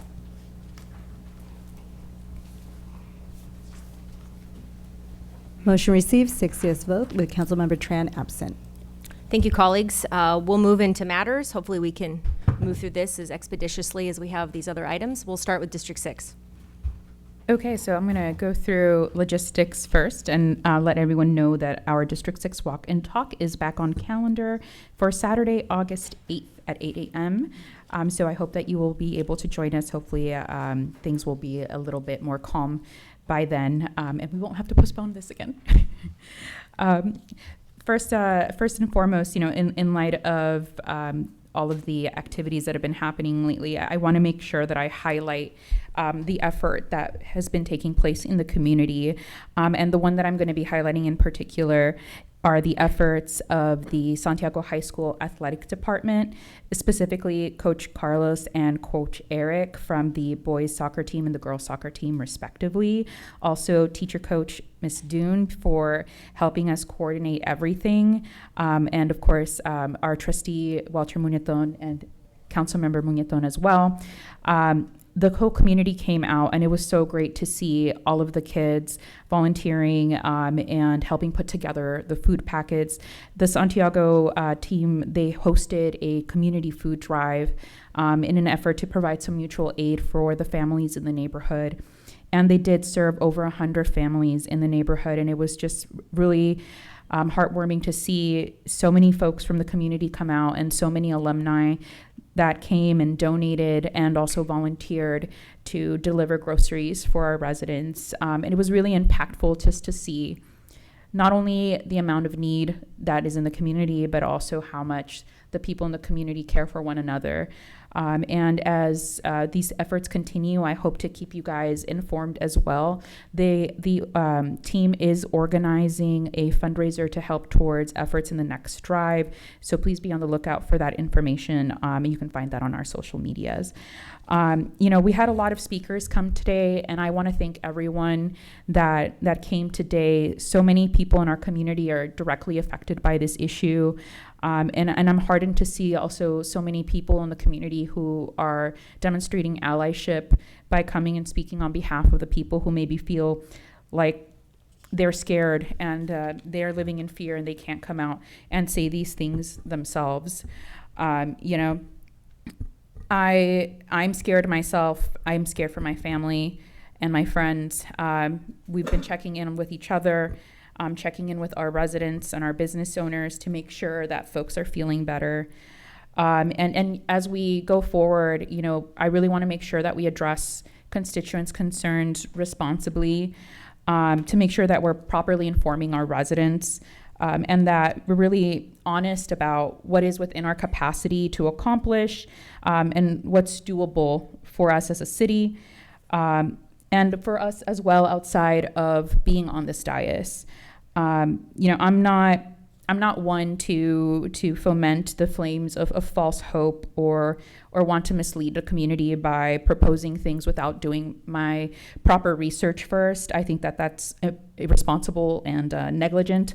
And before I bring forward any propositions, I want to make sure that I'm consulting our city attorney and all of the appropriate folks to make sure that we are operating within the bounds of our jurisdiction and that we are protecting all of our staff. I've been watching every city council meeting from the city of Santa Ana for the last few weeks. And I, heard their city attorney speaking when they were discussing the letter that they received from the U.S. Attorney General. And it's very clear that that administration intends to inflict retaliation and consequences if they have any perception that a municipality, an agency, is trying to interfere with their authority to conduct federal investigations. And the threat was really clear. They would threaten the city council members with arrest and the city staff and the officers that attempted to, in their opinion, interfere with their investigation. And that raises a lot of concern for me because I, like my colleagues in the next city over, I don't want to see our city staff be in harm's way. I don't want my fellow members on the dais to be put in harm's way. I don't want our residents and I don't want our officers to face any risks without us properly informing ourselves first. So I'm going to continue to do my research before I bring anything here sporadically, and make sure that I'm asking all the questions so that we cross our T's and dot our I's. Because me just bringing something forward without thinking about it first, I don't want that to lead into any potential misinformation, right? And again, false hope is crushing, and that's not something that I want to do to my community. I do want to make sure to encourage folks to continue reporting activities to Orange County Rapid Response Network, and also to stay tuned for more mutual aid opportunities as we continue going. You know, we're working on a lot of stuff behind the scenes with our community partners, and you know, also for the safety of folks that receive that aid. You know, we want to make sure that we operate with discretion, and this is, you know, with regards to our activities off of this dais. So I want to make sure that folks understand as well that though there's sometimes we do not publicize certain things, does not mean that actions are not taking place. We're just trying to be as cautious as possible to make sure that folks that are particularly vulnerable are not exposed to additional risk. And in that effect, you know, I'm going to continue working with my colleagues here, with my colleague Yesenia in particular. We're going to continue working on advocating for our community. This is something that we're really committed to. This is where I was born and raised, you know. You guys all know my life story at this point, but you know, I have a great sense of duty to the folks that I've grown up with here, and the folks that I go to church with. And it matters to me that we go forward with as much responsibility as possible, and that we work with as many resources as possible at every level. So that means getting in contact and maintaining contact with our representatives at the county, state, and federal level. And I want folks to know that we are reaching out to these folks. You know, we're able to give them calls and have conversations with them, and we're trying to figure things out with them as well. And we hope that you will also continue in helping us advocate for the community, and also help us advocate with those representatives at the county, state, and federal level. We sent out a letter to Congressman Derek Tran, and I do want to note that this was a very last-minute letter. We felt a great sense of urgency, so we didn't get the opportunity to necessarily pass this around with the rest of our colleagues, so I want to be very transparent about that. But we had a great sense of urgency of, we have answers that we need. And we know that his office is doing their best as well to try and get answers from federal sources, because it's difficult for us to be able to get accurate information about the things that some folks asked about, like the extent of the activity that has actually taken place in our city since the raids began, the number of residents that have been taken in, who are the residents that have been taken. We are as much in the dark as some members in the community who don't know where their families are, and so we're trying our best to get the information that we can from the appropriate and the best resources possible. So know that we're going to continue having this communication. We're going to continue speaking truth to power, holding people accountable, and just doing as much as we can. Before I go forward, I do want to take the opportunity to address some of the questions. And I don't know, Omar, is it okay for me to ask you a few questions off the cuff? You can ask all the questions. Whether I can answer is the story. Okay. Well, we're missing the audience today, but I mentioned that it's important for me to make sure, for me and for all of us, really, to make sure that we are providing as much clarity as possible. Our residents ask for transparency, so I think it's also important for us to inform them about what our processes are as a city, what we do as a city, and make sure that there aren't any misunderstandings. Right? I know a lot of the conversation in Orange County in particular has been driven by a lot of the activity and the conversations that have been had in like our neighboring city of Santa Ana. But we are structurally a different type of city. We also have a different culture here. We do things a little bit differently, and I want to make sure that the heart of our dais does not get lost in the sauce, but also that we are doing our part to properly inform our residents. So the first question that I want to ask has to do with the difference between resolutions and ordinances. And this is very basic. I know this is Civics 101, and I am so sorry to all of my colleagues and all of the staff, but I think it's really important that we understand what these words mean when folks are talking about them and they're discussing them in public comment and on the dais. So Omar, what is the difference between a resolution and an order? Sorry, an ordinance. Thank you. An ordinance. So an ordinance is actual law that can be enforced in the city if it's within your jurisdiction. So the Constitution grants authority for adoption of ordinances. Charter cities have direct authority. Our city is a general law city. Our authority comes from the state of California and state laws. So we're limited to what state law indicates the city council can adopt to enforce locally in your jurisdiction. A resolution is simply a statement of policy. So you can adopt policy. The difference is that the policy adopted by ordinance can be enforced through misdemeanor or through administrative fines. Policies adopted by resolution are civil in nature. You can't necessarily put a penalty to it. When you have your own policies and procedures, there really is no penalty.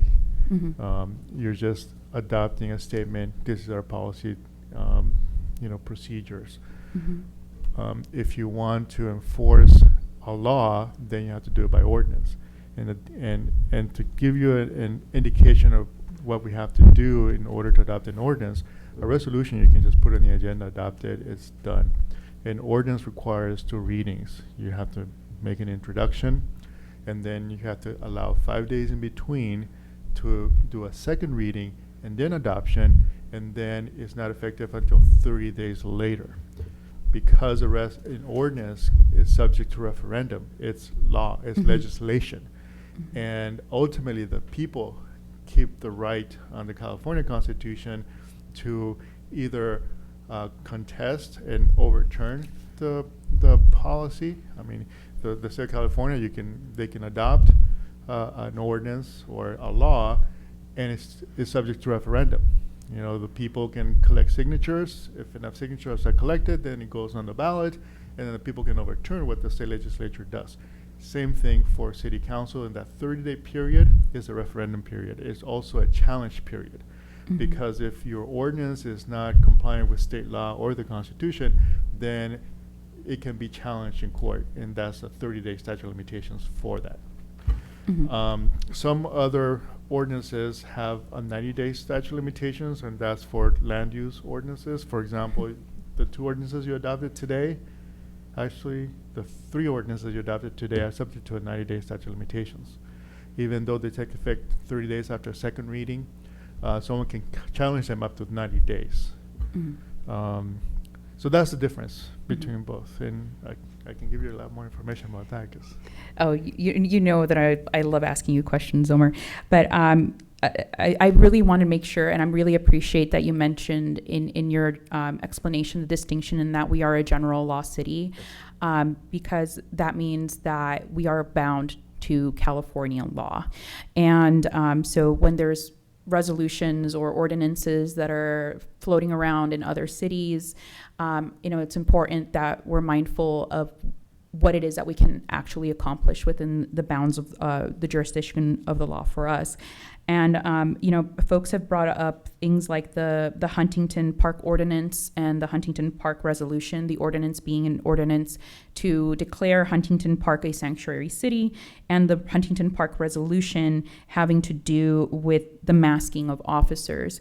So, understanding the differences, a resolution being a policy point, not enforceable by law.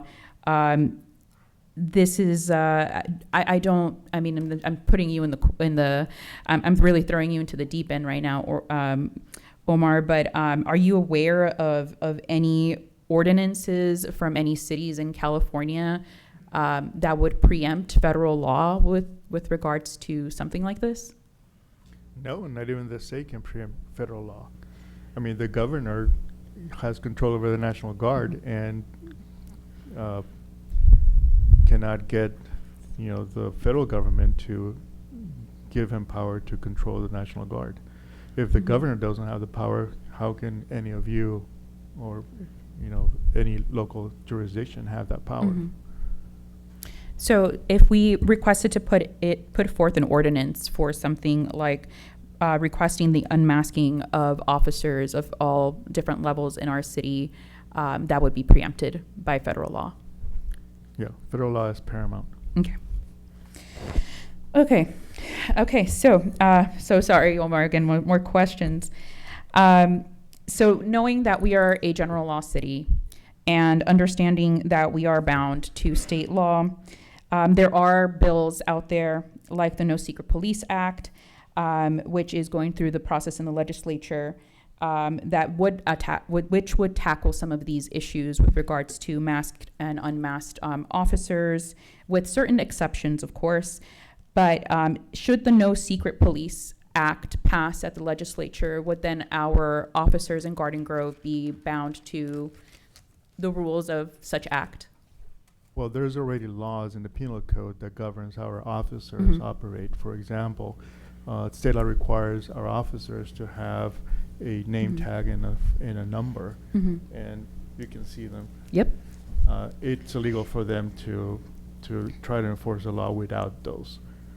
And if asked by the public, they're supposed to identify themselves. So that's already state law. We're talking about federal officers, and again, I'm not sure that state law is going to be able to regulate federal officers. Okay. And just to double check here, just, crossing our T's, dotting our I's, our law enforcement officers are subject to the California Values Act, also known as SB 54, which prevents our police officers from enforcing a federal immigration law. So, Omar, am I accurate in saying that our police department is not aiding ICE in immigration enforcement? Yeah, that's correct, and our chief has actually said that as well, and we've been saying that forever. Yeah, so we saw the information that was provided to us from the records collection, and the thing about the courtesy calls is that they're just that they're a courtesy, so they don't have to give us a call. So, I mean, this is me, rhetorically repeating the question, but do they have to, or are you aware of any legal mechanisms that we could use as a municipality to compel federal immigration agencies to inform us when they conduct activity in our city? No. Okay. And let's see. Let me make sure I'm tackling all of my questions. Okay, perfect. Now, my last question is, we saw folks ask us about the possibility of having a type of resource hub in the city, a page with know your rights information, as well as potential links to other community resources or legal aid resources. Is creating such a page something that would legally put the city at risk? What I can tell you is that if you do it for one group, you have to do it for all groups, because under both federal and state constitution, we are not allowed to discriminate, right? Okay. And so our current website is not a public forum. It's government speech. If you open it up to any group, anyone who posts my information on your website, you're creating a public forum. And once you create a public forum, you cannot discriminate. So if someone who doesn't like your viewpoint wants to post something, and you allow other people that you agree with to post, as a government agency under the Constitution, you are not going to be able to discriminate and only choose one speech versus another. And so most municipal attorneys will, provide the advice, and I shouldn't be doing this in public, but the reality is that if you open for one, you have to open for all, including viewpoints that you don't like, which is why we want to keep our website as government speech, only information pertaining to our government and the services we provide our community. Thank you so much for answering my questions, Omar. I hope that this helps clarify at least some information. I know that there's still a lot of questions, and I urge folks that if you have any other questions, feel free to contact me. I'm happy to have these conversations with you. There is so much happening right now that it's really difficult to address this all at one time in one venue. And like I mentioned, I want to make sure that when we're addressing this issue, we're doing this as responsibly and also with the most amount of facts as possible, so that we can continue serving our community and working towards that. So I'm gonna pass this on to my colleague Yesenia. Good evening, everyone. I hope everyone has had a great summer so far. I only have a few comments tonight. Last week, I had the pleasure of attending the Woodbury Park groundbreaking. I couldn't be more excited to see the transformation ahead. With 11 million being invested in this space, it is great to see our community prioritizing parks, open space, and family-friendly recreation. It was a wonderful opportunity to meet and It was a wonderful opportunity for me to connect with District 5 residents who came out to show their support, and like me, they're thrilled about what's coming. I can't wait to see the finished product and positive impact it will have on our community. Big things are ahead at Woodbury Park. This past weekend, we came together for a powerful and heartwarming community aid drive outside of Garden Grove High School. This event was made possible thanks to the vision of the amazing and kind-hearted Samantha, a proud Argonaut whose leadership and compassion were the driving force behind it all. In partnership with the Avena Flores family, we were able to support over 70 families on site and deliver 27 additional families through the community.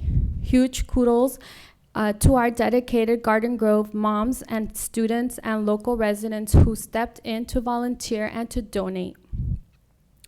A special shout out to my incredible team of interns, Team Muñetón, with over 10 interns volunteering their time and energy to make this event successful. Also, an enormous thanks to Los Sanchez for donating food to fuel our volunteers, to OC Emergency Pet Clinic for the pet food, and Garden Grove Police Association for their generous food donations. We are also incredibly grateful to the many others who contributed in many ways. I want to thank all those who showed up today to speak. I hear you and I see you. I know taking the time to come here takes time. It takes courage, a deep love for your neighbors. Earlier today, I publicized the letter from myself, Ariana, and Mayor that was addressed to Congressman Derek Tran to ask for assistance to help our immigrant communities. We need all hands on decks on support our Garden Grove friends and neighbors, and this includes our local Congress representatives. I am working with Viet Rise and Harbor Institute to research the best practices on policy solution in our city that our city can take. which I hope can bring back to this council for your support. I have done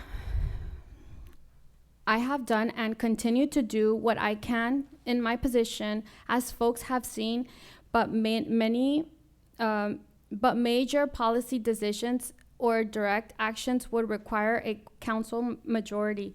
If there are any council members who are interested in serious conversations, my door is open to having these conversations. Let's work together to try to represent our very diverse community who is in need. Lastly, District 5 residents, join me in D5 coffee meet and greet with OC Supervisor Vicente Sarmiento on Saturday, July 26th at 9 a.m. at Hastur Basin Park. Come and enjoy a cup of coffee with pastries, connect with your neighbors, and chat with our local chat with us about local issues, community updates, and how we can make District 5 stronger together. This will mark our 4th community meet and greet, where we ensure that District 5 residents get the chance to directly hear from me and the issues they care about. Thank you. Thank you, Mayor and colleagues. I'm going to be a little bit uncharacteristically longer today, since I will be taking time from my absent colleague, Cindy Tran, but I'll try to keep it brief anyway. First, I heard my name mentioned tonight by one of the speakers, and several speakers are residents of my district and speak to my district, D4. So it's important that I acknowledge all of our residents, not just the people that came tonight and spoke very passionately, but those who are at home, whose voices wasn't heard tonight, and their opinions are equally important.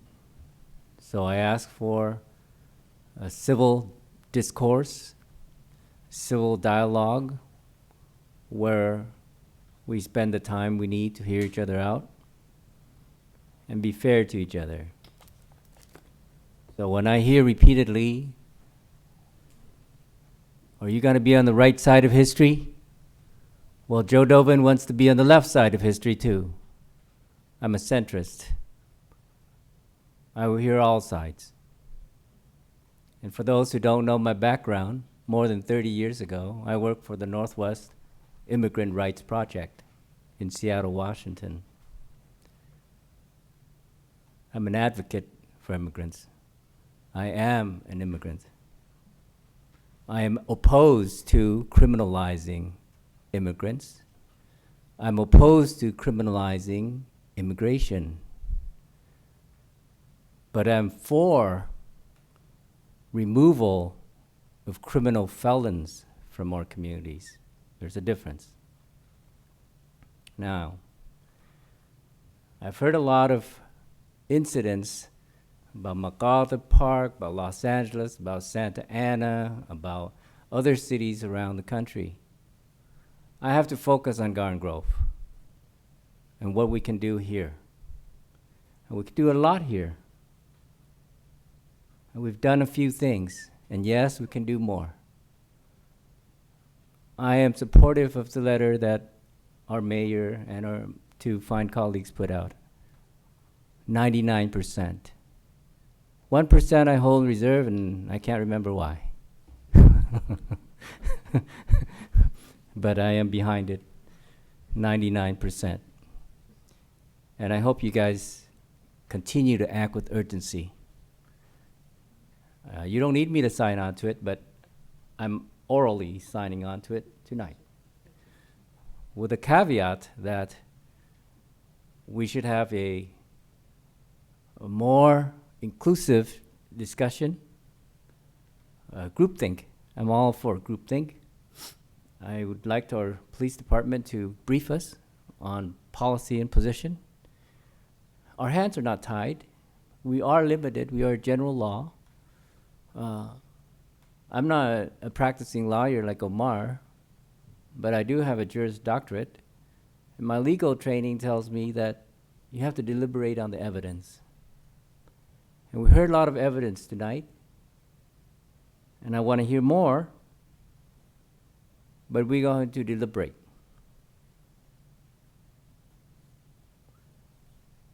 And sometimes we lead from behind. I do. The citizens are our leaders. So yeah, you expect us to be the courageous lion, but sometimes we're the scarecrow. And we're here to lead from behind. And we share this forum with the public. When you come and speak during public comments, you are making use of your own tax dollars. So you're not just paying me, you're paying yourself to use this forum. This people power I'm looking for. And I heard a lot of it tonight.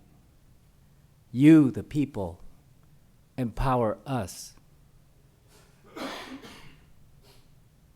to serve you.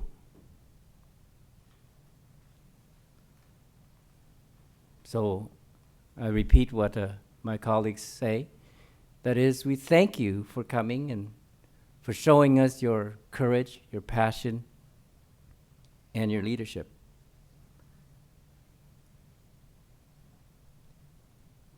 I'm all for transparency and clarity. I'm just as upset as anybody in this town.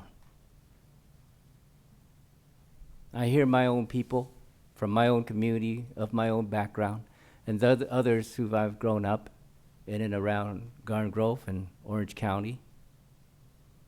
And we're hurt. We're hurt. And we don't want this to continue. The fear is very real. Very real. But we don't need to be hysterical about it. There's a path forward. There will be clarity. There will be transparency.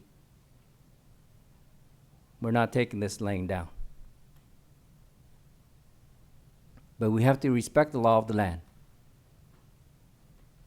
When Omar says federal law is paramount, what it means is in the Constitution there's a supremacy clause. And it trumps the state law. And it trumps our jurisdiction.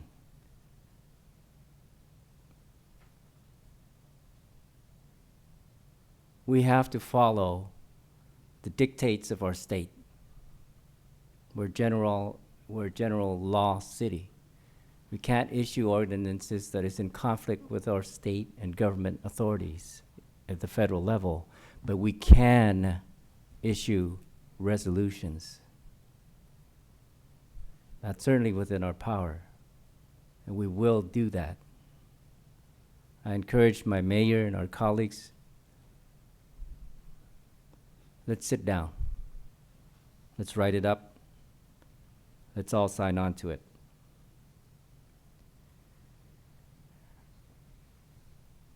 I see all the young people, a lot younger than me, and I remember myself how I was. But the years have tempered my passions. I'm not low energy. I will act deliberately and for the benefit of as much people as we can.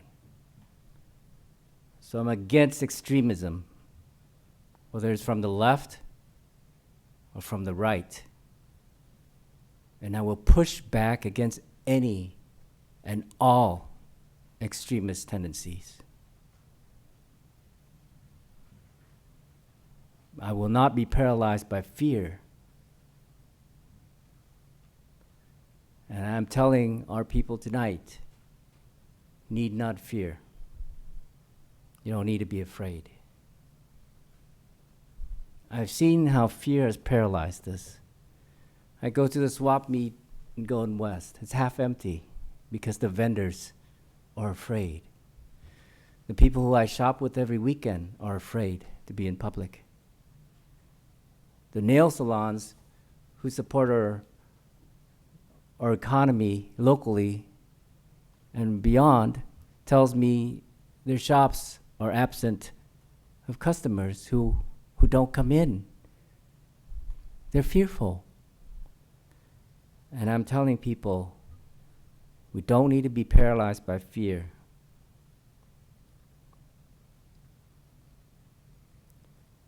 We have to live our lives. This is not the new normal. It will never be the new normal. We live in a democracy. We respect each other's rights. I'm an advocate for immigrant rights, and I'm not the only one on this dais. And together, at least, we'll take a stand right here in Garden Grove. I can't speak for other cities. Not Los Angeles, not Santa Ana. I can only speak for Garden Grove and the people I represent in District 4. And I feel your pain, and I'm sending you my love. And if there's any comfort in Joe Dovan being on this council, we'll all work together. And if I'm not good for it, vote me out. Vote me out. But I'll be here as long as you give me your confidence, and I'm sure the rest of the council and our mayor will also be here for you. Thank you. Good night. Thank you, Madam Mayor, and thank you, Council Member College. Let me go back a little bit in the past and the present and the future. Talk to you a little bit. Last weekend, we enjoyed our 4th of July holiday.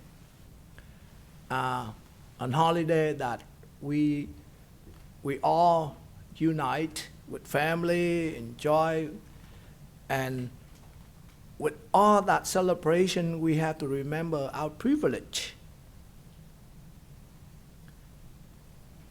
That we can celebrate with the spirit of American patriotism, freedom, and national pride, honoring the courage and the vision of those who shaped our nation in 1776. So I wish you all enjoy your holiday with your family, unity, and cherish moment with a loved one. Go back with the present. Tonight, at our hearing, many of our residents come here to raise their concern about the immigration. The issue which happened in our city, but Philip Nguyen only concerned mainly is at Garden Grove, beautiful Garden Grove City. Yes, we do hear you. Yes, we are originally all immigrant, like you said. And Garden Grove is well known as an immigrant city. And I'm concerned. I'm worried. I'm with you. And therefore, I will do my best to work with you. In the same time, we have to respect and abiding with the federal law and the state law. I will do all the research to all the resources available to help you. But the next time, as any time, the chance we meet together, we'll work with you. And in the near future, I have a main point that at Christ Cathedral, we have a Marian Days titled Walking with Mary. And it's on Friday, July 11, and Friday, July 12, 2025. The Friday at 6:30 p.m., Marian Day, grand opening ceremony, and it will be end at 9 p.m. On Saturday at 8 a.m., it's a Marian Day for 2025, hearing Mass in honor of Our Lady of Lavang. And then I'll cut short, it will be end at 9 p.m., the Vietnamese cultural performance. During the time, plenary adoration received when attending any of the 3 Marian Days Masses. All day adoration of the Blessed Sacrament. Confession offer across campus. Free breakfast, lunch, and dinner. Free will donation, of course. Free parking on Christ Cathedral campus and 5 surrounding parking lot in a complimentary shuttle will take you to the Mass, the Marian Day. Thank you.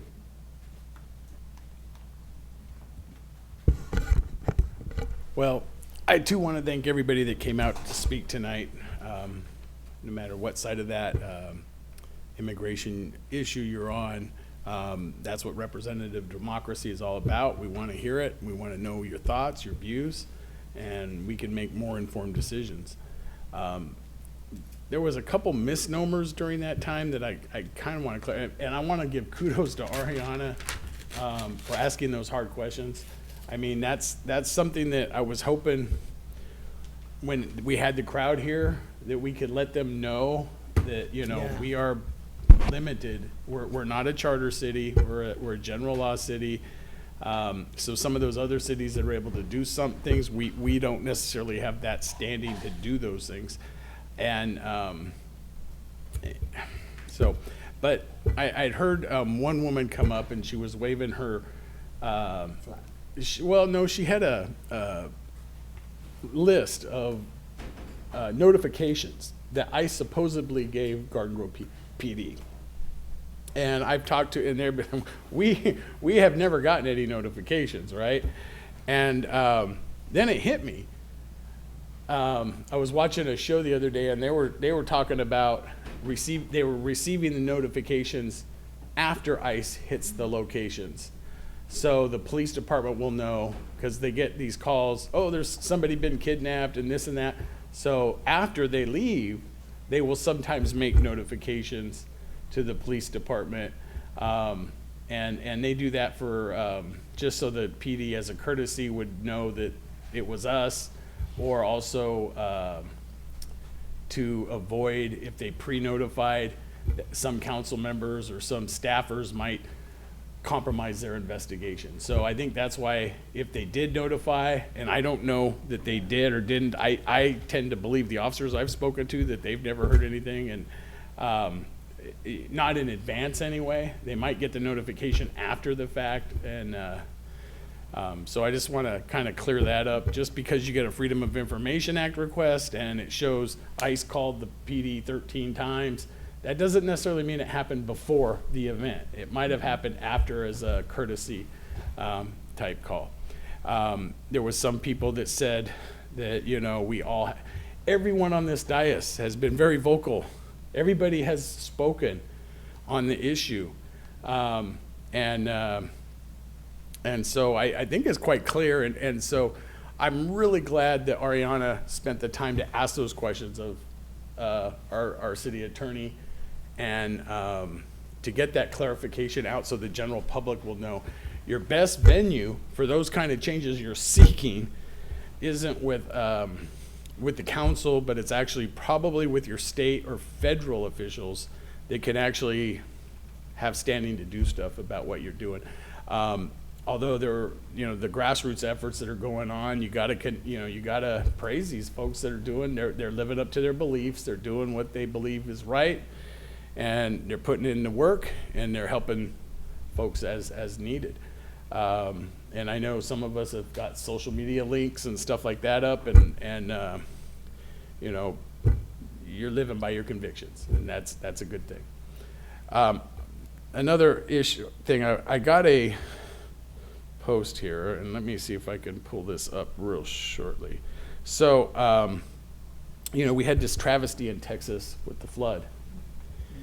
And there was a heroic Coast Guard member, Semper Paratus, by the name of Scott, Petty Officer 3rd Class Scott Ruskin.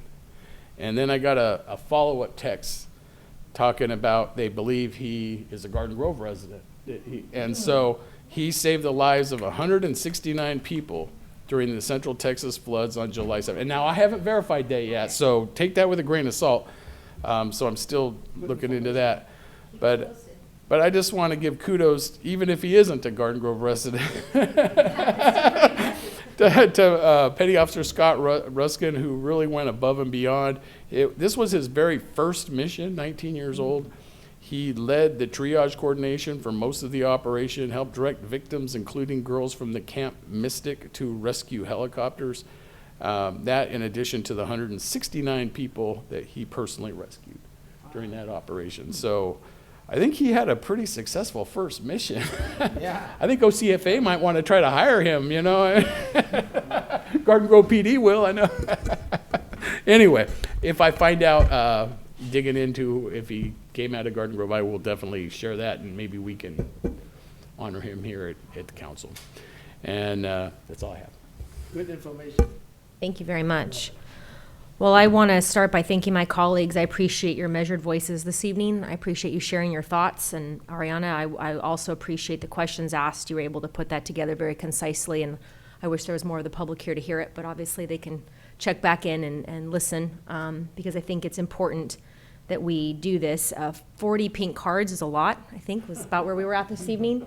Obviously, we all heard everything. We soaked that in. We have a lot to process and think about. I took notes on every single one of those cards this evening. I know that there's one thing, and I've said this before, that Garden Grove does extremely well. It's collaborate. We are good at teamwork. We're good at building groups of people together to work on issues and tackle the problems and the need. And so through education and collaboration, I know we can move forward through this together. So thank you, colleagues. I appreciate your thoughts and feelings and your questions and concerns this evening. Anything from our city manager this evening? Good evening, Madam Mayor, members of the council. I know it's a long night, but if you could just, I'm going to yield my time to both our chiefs. I've just requested that they provide the council with an update on the post report relating to July 4th. I'm going to turn it over to Chief O'Farah.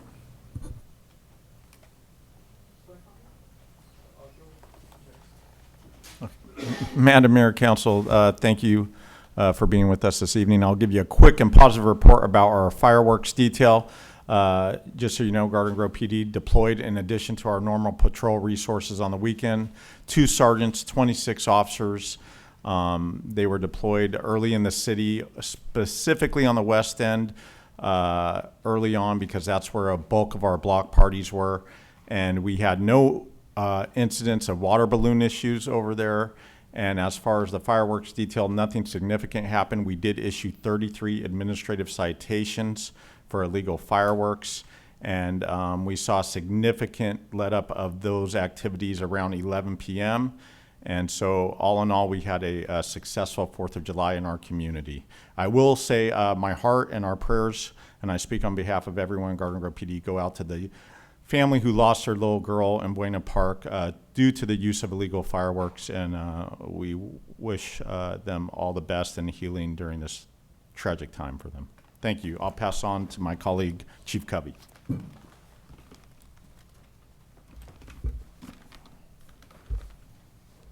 Thank you, Chief Amir. City Manager Kim, Council, I'm going to echo the same comments. Overall, in this city, we had a very good night. Wasn't necessarily a great night across the county. OCFA was incredibly busy. We normally run about 550 calls a day. We ran 667 incidents that night, had over 1,375 911 calls that we answered and responded to. 14 structure fires, 13 dumpster fires, and 2 vegetation fires across the county. But Grove, thankfully, wasn't impacted like that. My division and my peers in this area were impacted pretty significantly. But Grove had 51 total calls. Normally we're on about 43, so about a 20% increase, which is a typical night for that. Of that, 11 were fireworks related. 2 were structure fire responses that ended up not being working structure fires. One of them was a dumpster fire, and one of them was a prank at one of the park bathrooms. And then 7 of the calls were for people that were improperly managing their spent fireworks, and they were catching on fire in various places and streets and next to houses and things like that. But thankfully, all those were put out without issues or damage, significant damage to any of the structures in the city. Again, as Chief Amir said, we had a tragedy in Buena Park related to illegal fireworks. You know, we are supportive of safe and sane fireworks that city council support, but obviously illegal fireworks are incredibly dangerous, and tragic events like this unfortunately happen. So agreed with Chief Amir, prayers to the family. And also to Councilmember Bridegan's comment, OCFA is sending a mission ready package from our FEMA USAR team to Texas to support the ongoing efforts there for recoveries of the missing victims. I was asked to go. I'm not able to go to that one because my fire team is up right now for a possible different deployment. So prayers to Texas as well. Thank you. Thank you both very much. Thank you, Chief Alfaro. Thank you, Chief Covey, for your reports, and thank you for keeping us safe, not just on the 4th of July, but each and every day. City Attorney Sandoval? I have a long report. Just kidding. Sure, why not? Let's just go for it. Yeah, we did have a closed session earlier this evening, and there is reportable action, and that is that the council unanimously authorized initiation of litigation. The defendant and the matter, once commenced, can be made public upon request. But at this time, until it's commenced, it's not going to be public. That's my report. Thank you. Thank you very much. And with that, we stand adjourned.